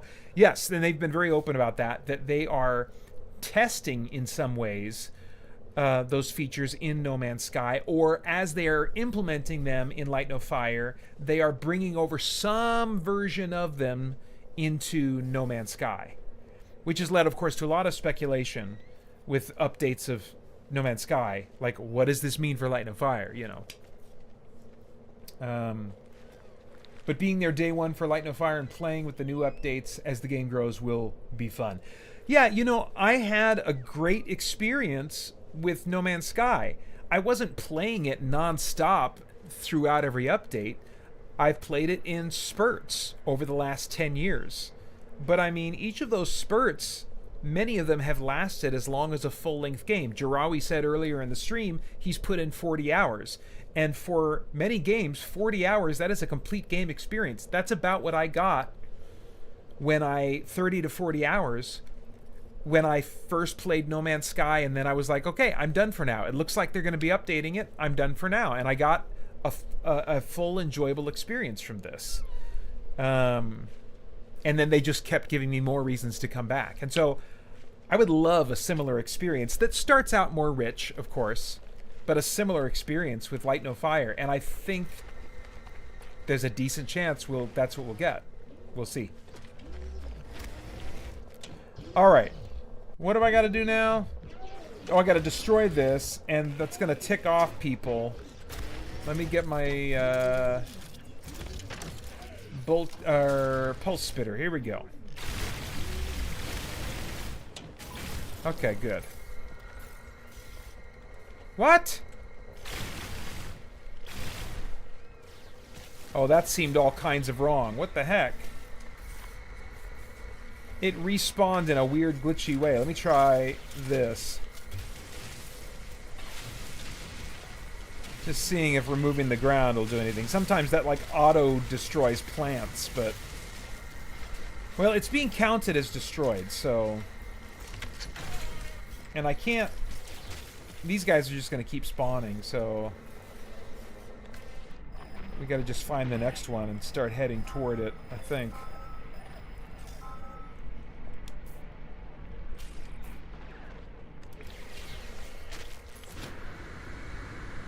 Maybe they'll lose track of me.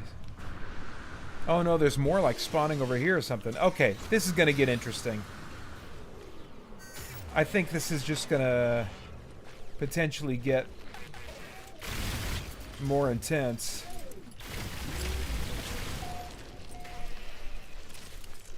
Now, usually I can get something from these, right?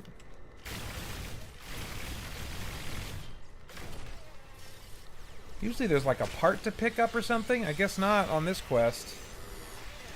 Alright. Well, we keep going.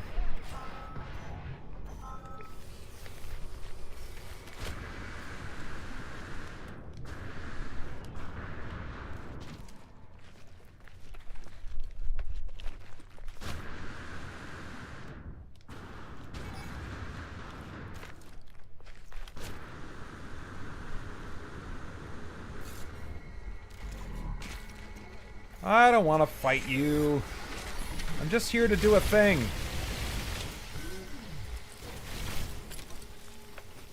Alright. One more.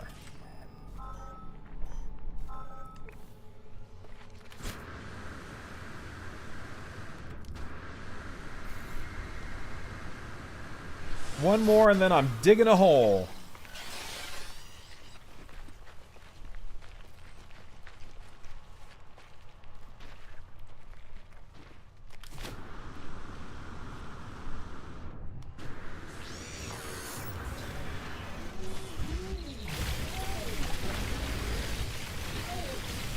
There we go. That's weird. That's a weird glitch that it keeps respawning like that. Alright, defeat or hide from Sentinel forces.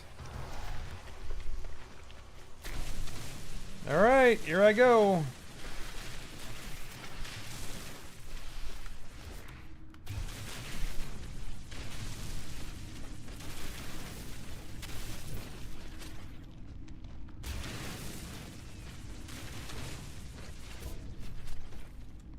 Alright, I think I can just chill here for a minute. Wait, detected? What do you mean detected? I've noticed a weird thing where if you're underground, you've dug a hole, but you stand right up next to the walls of the cave that you've dug, that you can get detected. It seems like. I think that's the pattern I've noticed. Alright, well, I'm good. And they don't seem to be hunting me anymore.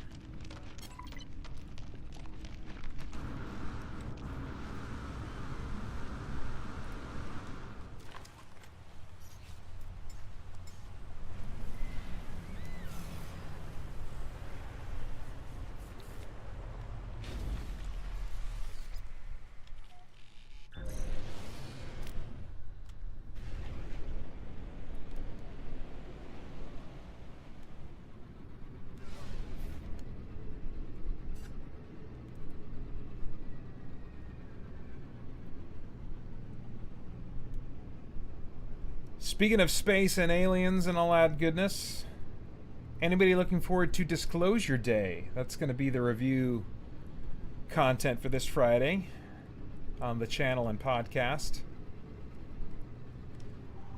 I really don't know what to expect. There was a time many years ago where I was like, okay, if Steven Spielberg directed it, it's going to be something that I'm going to really like. But that's not necessarily the case in the last 10 to 15 years. But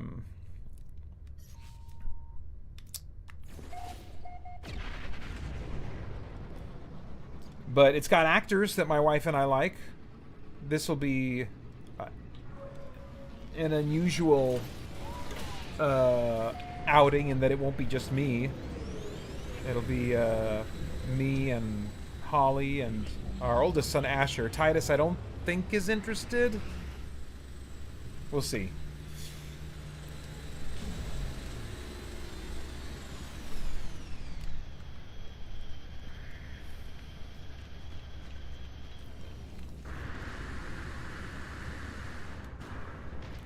Oh boy, I am feeling kind of tired at this point. That doesn't bode well for a Monday night, does it? When I've got still the whole work week ahead of me. I think I just had an extra bit of stress today with just just feeling for my son and his nerves and praying through all that with him getting his driver's test, doing his driver's test today and getting it, if you didn't hear that earlier in the stream. So that was wonderful. But that was an energy drainer for sure.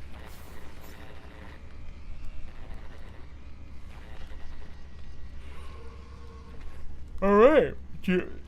Got another one. How about some more of that Quicksilver? Oh, fart. What?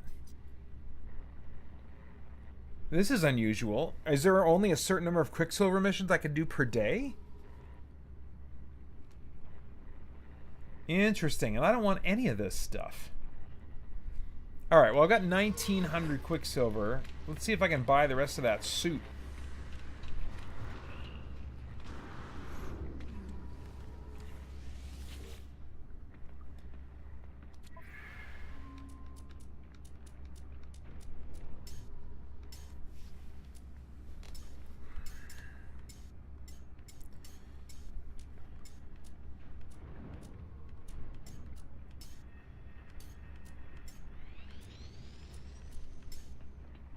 We getting closer. There we go. So 1,500 to get those two, but then I wouldn't have. Oh man, those are 1,000 a piece. Man, I think this is part of this set, but I just don't care about this helmet at all. Yeah, I'm not into that helmet. Oh man, 1,000. This looks kind of cool. I want to get that eventually. 3,000. Yeah, I got to work my way up to that. And then there was a sweet looking helmet toward the bottom here. Where... This one, 3,000. That's a really cool looking helmet. Yeah. All right. Well, I'm not going to buy anything just yet. I think I prefer to be able to just finish it out all at once. At least the suit pieces I'm working on would be nice. Still nothing. Okay, well, maybe I will explore a little bit and make some money. Find a planet filled with creatures. Kuba says, it's a Spielberg movie, so it will be... So will it be a AAA movie? I'm on the fence about it. You think Spielberg lost his mojo over the last 10 years? I don't know. I don't think that's necessarily the case. I think I've changed. And I'm sure he's changed too. And, you know, it's kind of like... I was talking in the podcast last week about how I feel pretty differently about Iron Lung compared to my oldest son Asher, who for him it's like his favorite movie of the year so far. And for me, I'm like, yeah, on a meta level, it's impressive the budget they did it on.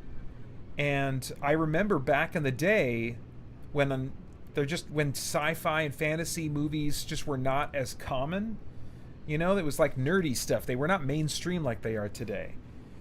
And so if there was some little indie effort with a can-do attitude that pulled off something cool given its budget, I would be just glowing and all over it. But I've been alive for 48 plus years now, and I've just seen a lot of indie movies, a lot of stuff, and so it's just the novelty's not what it once was. And so I wonder if something similar is going on with just how I view a Spielberg movie today, or how I view just movies in general. I think in some ways I feel that way about some games. The more games that are being made, the more, in some ways, particular I'm becoming. Maybe because I feel like I can afford to be. I don't know. So yeah, no, I don't think it's a knock on Spielberg and his ability.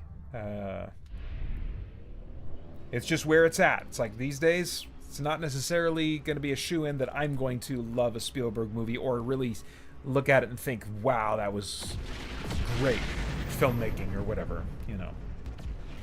All right. Did I select a mission to go on? Oh, no. I was going to search planets. See a sporal planet.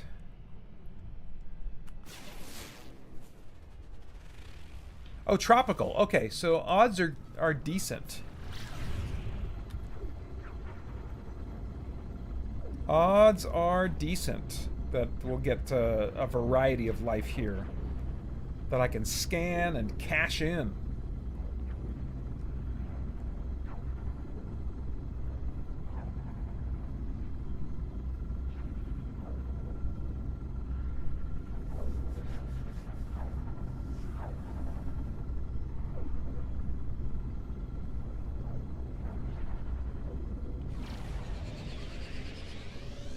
Okay.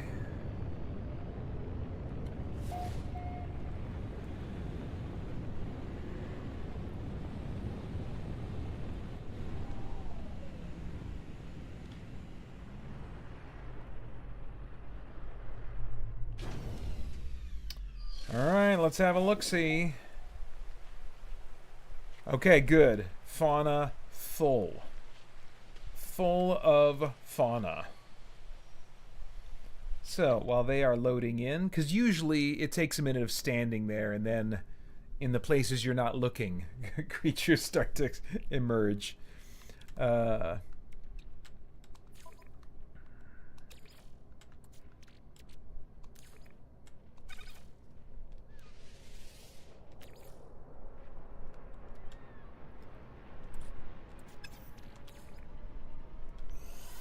right.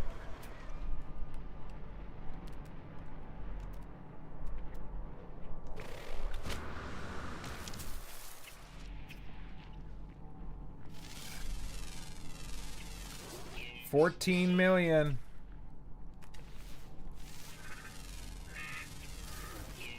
$14 million. Nice. What are these, little flyers of some kind? Okay. Come on, where's some more of those red dots? That can't be it. Oh, there's something. What is that?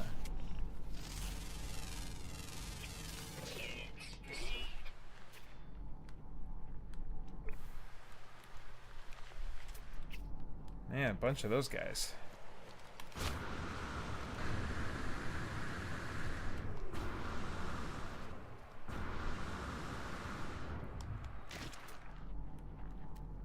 Okay. Oh, come on. Oh, there's something. 27 million! Yeah! Oh, there's something.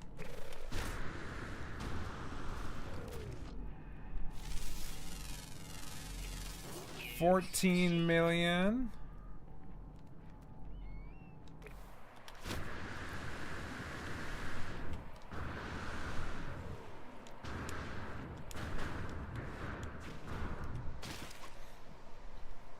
Koopa says, Spielberg does have a neat signature style. The last Spielberg movie I saw was War of the Worlds. That was good.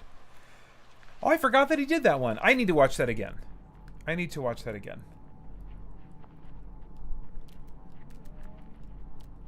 Yeah, I think that, like, something that Spielberg does to at least some degree, and I think it was more noticeable and novel earlier in his career when there were fewer sci-fi movies. But a sense of wonder or awe, and that can either be something beautiful, or it can be something that is very intimidating. I need to watch War of the Worlds again.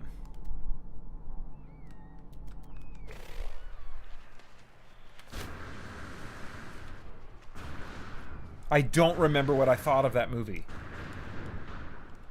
Which maybe just means I found it forgettable at the time? I don't know, but it's probably time to give it another chance.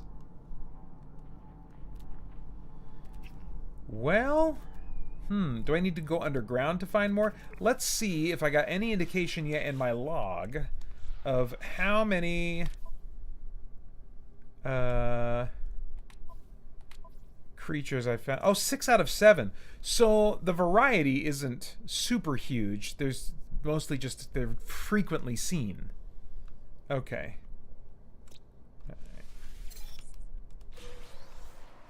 All right. So we're probably done here.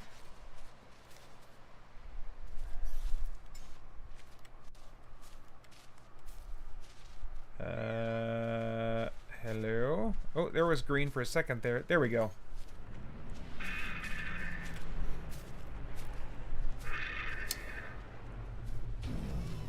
Let's see. Kuba says, yeah, like these boomer directors have this unique signature style that I don't see in these newer films. Do movies these days feel samey to you? Hmm.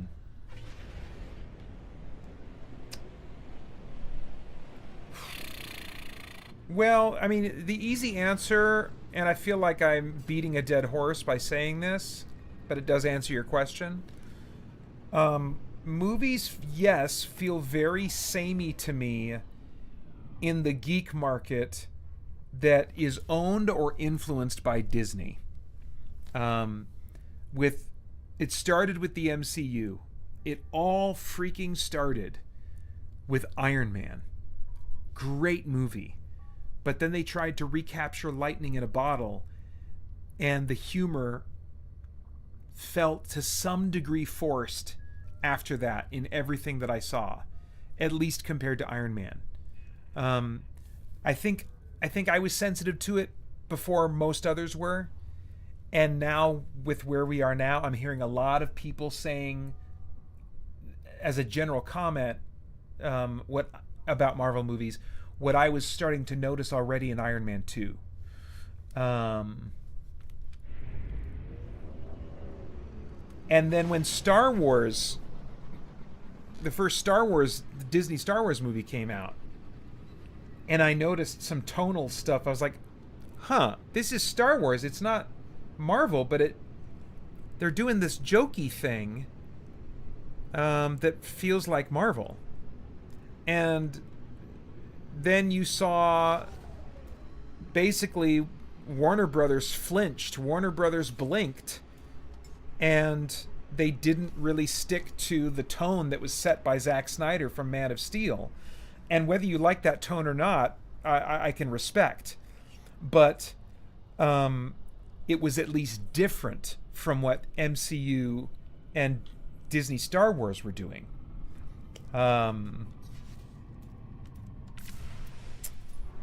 And outside of those two big entities of Warner Brothers and Disney, we still see in other movies this vibe of action, but with jokiness that keeps the stakes from ever feeling truly tense. And I miss tension in stakes in geek genre movies, sci-fi, fantasy, superheroes. I miss feeling tense. It's very unusual these days for me to feel that, and even more unusual for me to really feel weighty drama as a component in movies for geeks. Now, outside of that, do movies feel samey to me? I don't know. Because of what I do, because of my work, I'm seeing far more geek genre movies than other stuff.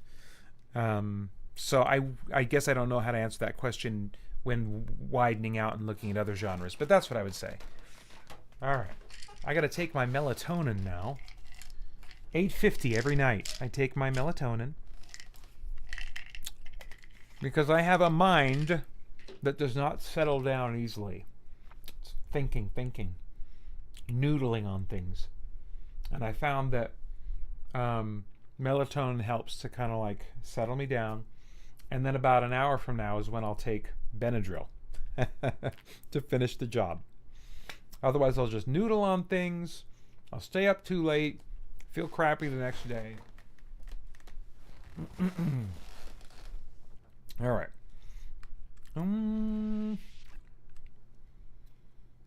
Sure, let's go here.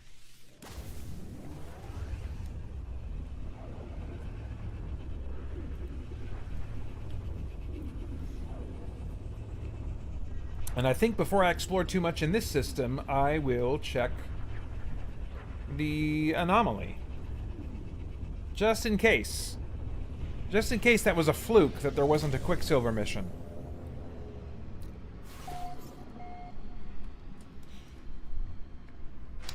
Kuba says, samey maybe of the visual style. To me, it seems like movies are based on 2 or 3 isolated locations. It might just be what I've been watching. Yeah, I don't know. I'd have to think about that to see if I notice something similar. I'll tell you one thing that has been disappointing and uniform is really CG. And how much movies have leaned on really substandard CG.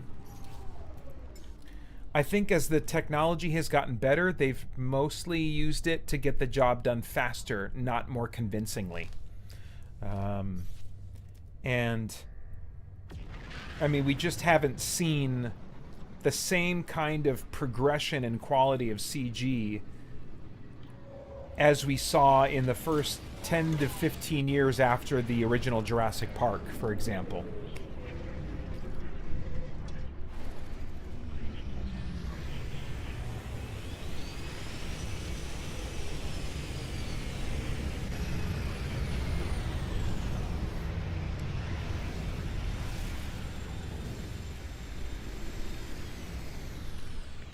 Let's see, Kuba says, you get that one big name actor to sell the film. Yeah, I don't know. How about you? I mean, I guess my comment on that subject is I increasingly enjoy discovering unknowns. The more, it's a combination of things. The more actors are outspoken about their political beliefs or whatever, or even just the more I see them not being controversial, but just in interviews, the more I have to try and set aside when I'm watching them in a movie. And I figured out a while back that, like, okay, well, stop watching interviews and stuff. But now I just kind of tend to run into that stuff. Thumbnails that say, so-and-so says this, you know, controversial thing that Pater would disagree with, you know, and then I gotta try and set that aside when I'm looking at them play a person I'm supposed to like or respect or think of as intelligent and wise in some movie that they're in, you know. What is this fleet frequency? Oh no, it's gone. Okay.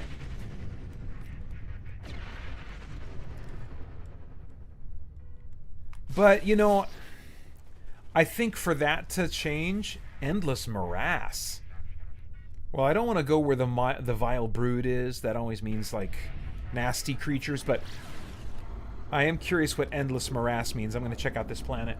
I think the movie-going audience has to stop gravitating towards celebrities they recognize in order for that to change.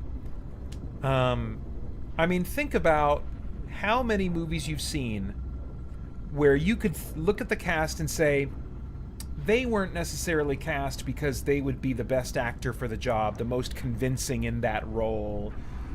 They were cast for something else. Sex appeal, fame, just general audience likability and charm, whatever, because of their past history and being part of movies that sell well. I think the more discerning and yet open audiences are, and the more and the more honest marketing is, and yeah, the better Hollywood will be. It probably would seem like a strange statement to a lot of people, but I think in the millennial reign of Christ, when there will still be sin in the world, but there will be so much more good with Jesus in charge. I think in the millennial reign of Christ, assuming that cinema still exists, or whatever forms of storytelling and fiction exist, they will be so much stronger. And I think some people might recoil and say, oh, but aren't they just all going to be vanilla, and there won't be, like, you know, any of the spiciness that we've come to expect and enjoy in movies and stuff. Like, it's going to be so much better. Like, first off, I don't think necessarily all that stuff is going to be gone, depending on what you mean by spicy. I think violence could still very well be in movies, and in storytelling. It's in Jesus' parables, but I think it'll be presented in a way that is just better somehow, better for us as humans. I think there could still be stories about sexuality and marriage, but we won't freaking show everything. We'll just understand this is a married couple and they're going into the bedroom and they have a healthy relationship, you know. Or they didn't before, but they do now, and we'll understand without seeing it all. And then because all the deception will be heavily worked out, not gone. Again, there'll be sin in the world, but so much of that stuff will be so much better. People will get jobs that deserve the jobs for what the job calls for. I mean, just imagine when you take out dishonesty, when you take out greed, and then you can try to extrapolate further for like, okay, beyond the millennial reign, when sin is once and for all quarantined in the new heaven and new earth. Imagine what storytelling could be like then. There's so much more that could be.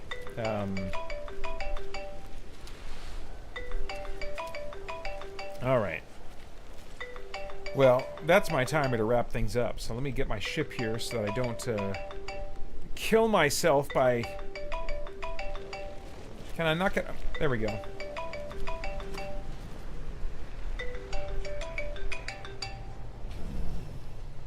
All right.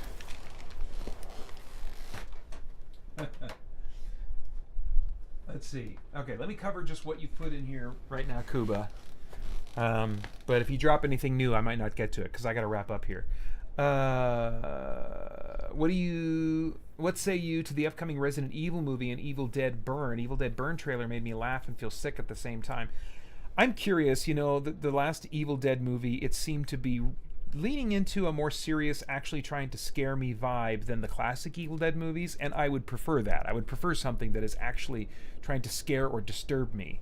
And so, even though historically I've not been a fan of the Evil Dead movies, I'm curious about this one. Now, it's coming out when I'm going to be out of town. We're taking a big 3-week road trip. I'm going to have content made in advance, I hope, that'll roll out, but I won't be with that content reviewing new things because I'll be on vacation when they're coming out. So maybe I'll catch up on some or all of them when I get back. I don't know. But that one's definitely on my radar, and I'm curious about it. Kuba says, LOL, anyone who thinks Jesus is vanilla needs to read about hell in the book of Revelation. Man, Jesus ain't vanilla, haha, or the flood, for that matter.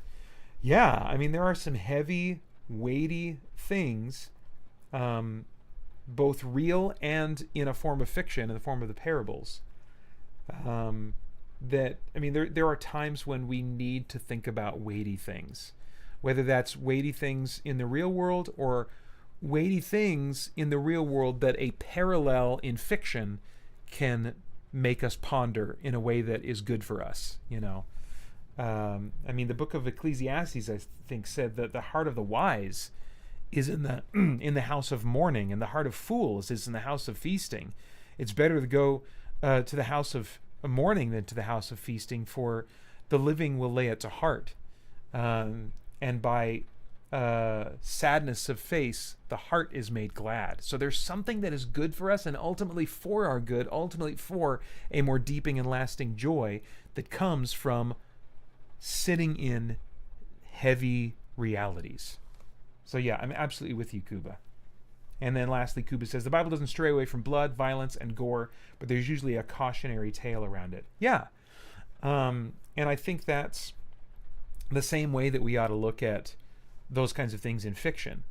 Instead of, as many are overly simplistically, I think, content to do, just write it all off and say, that's bad for us, we shouldn't be doing that.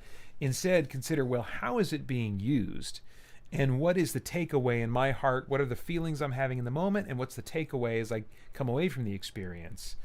Whether the takeaway is intended by the creator or not. What's the net result?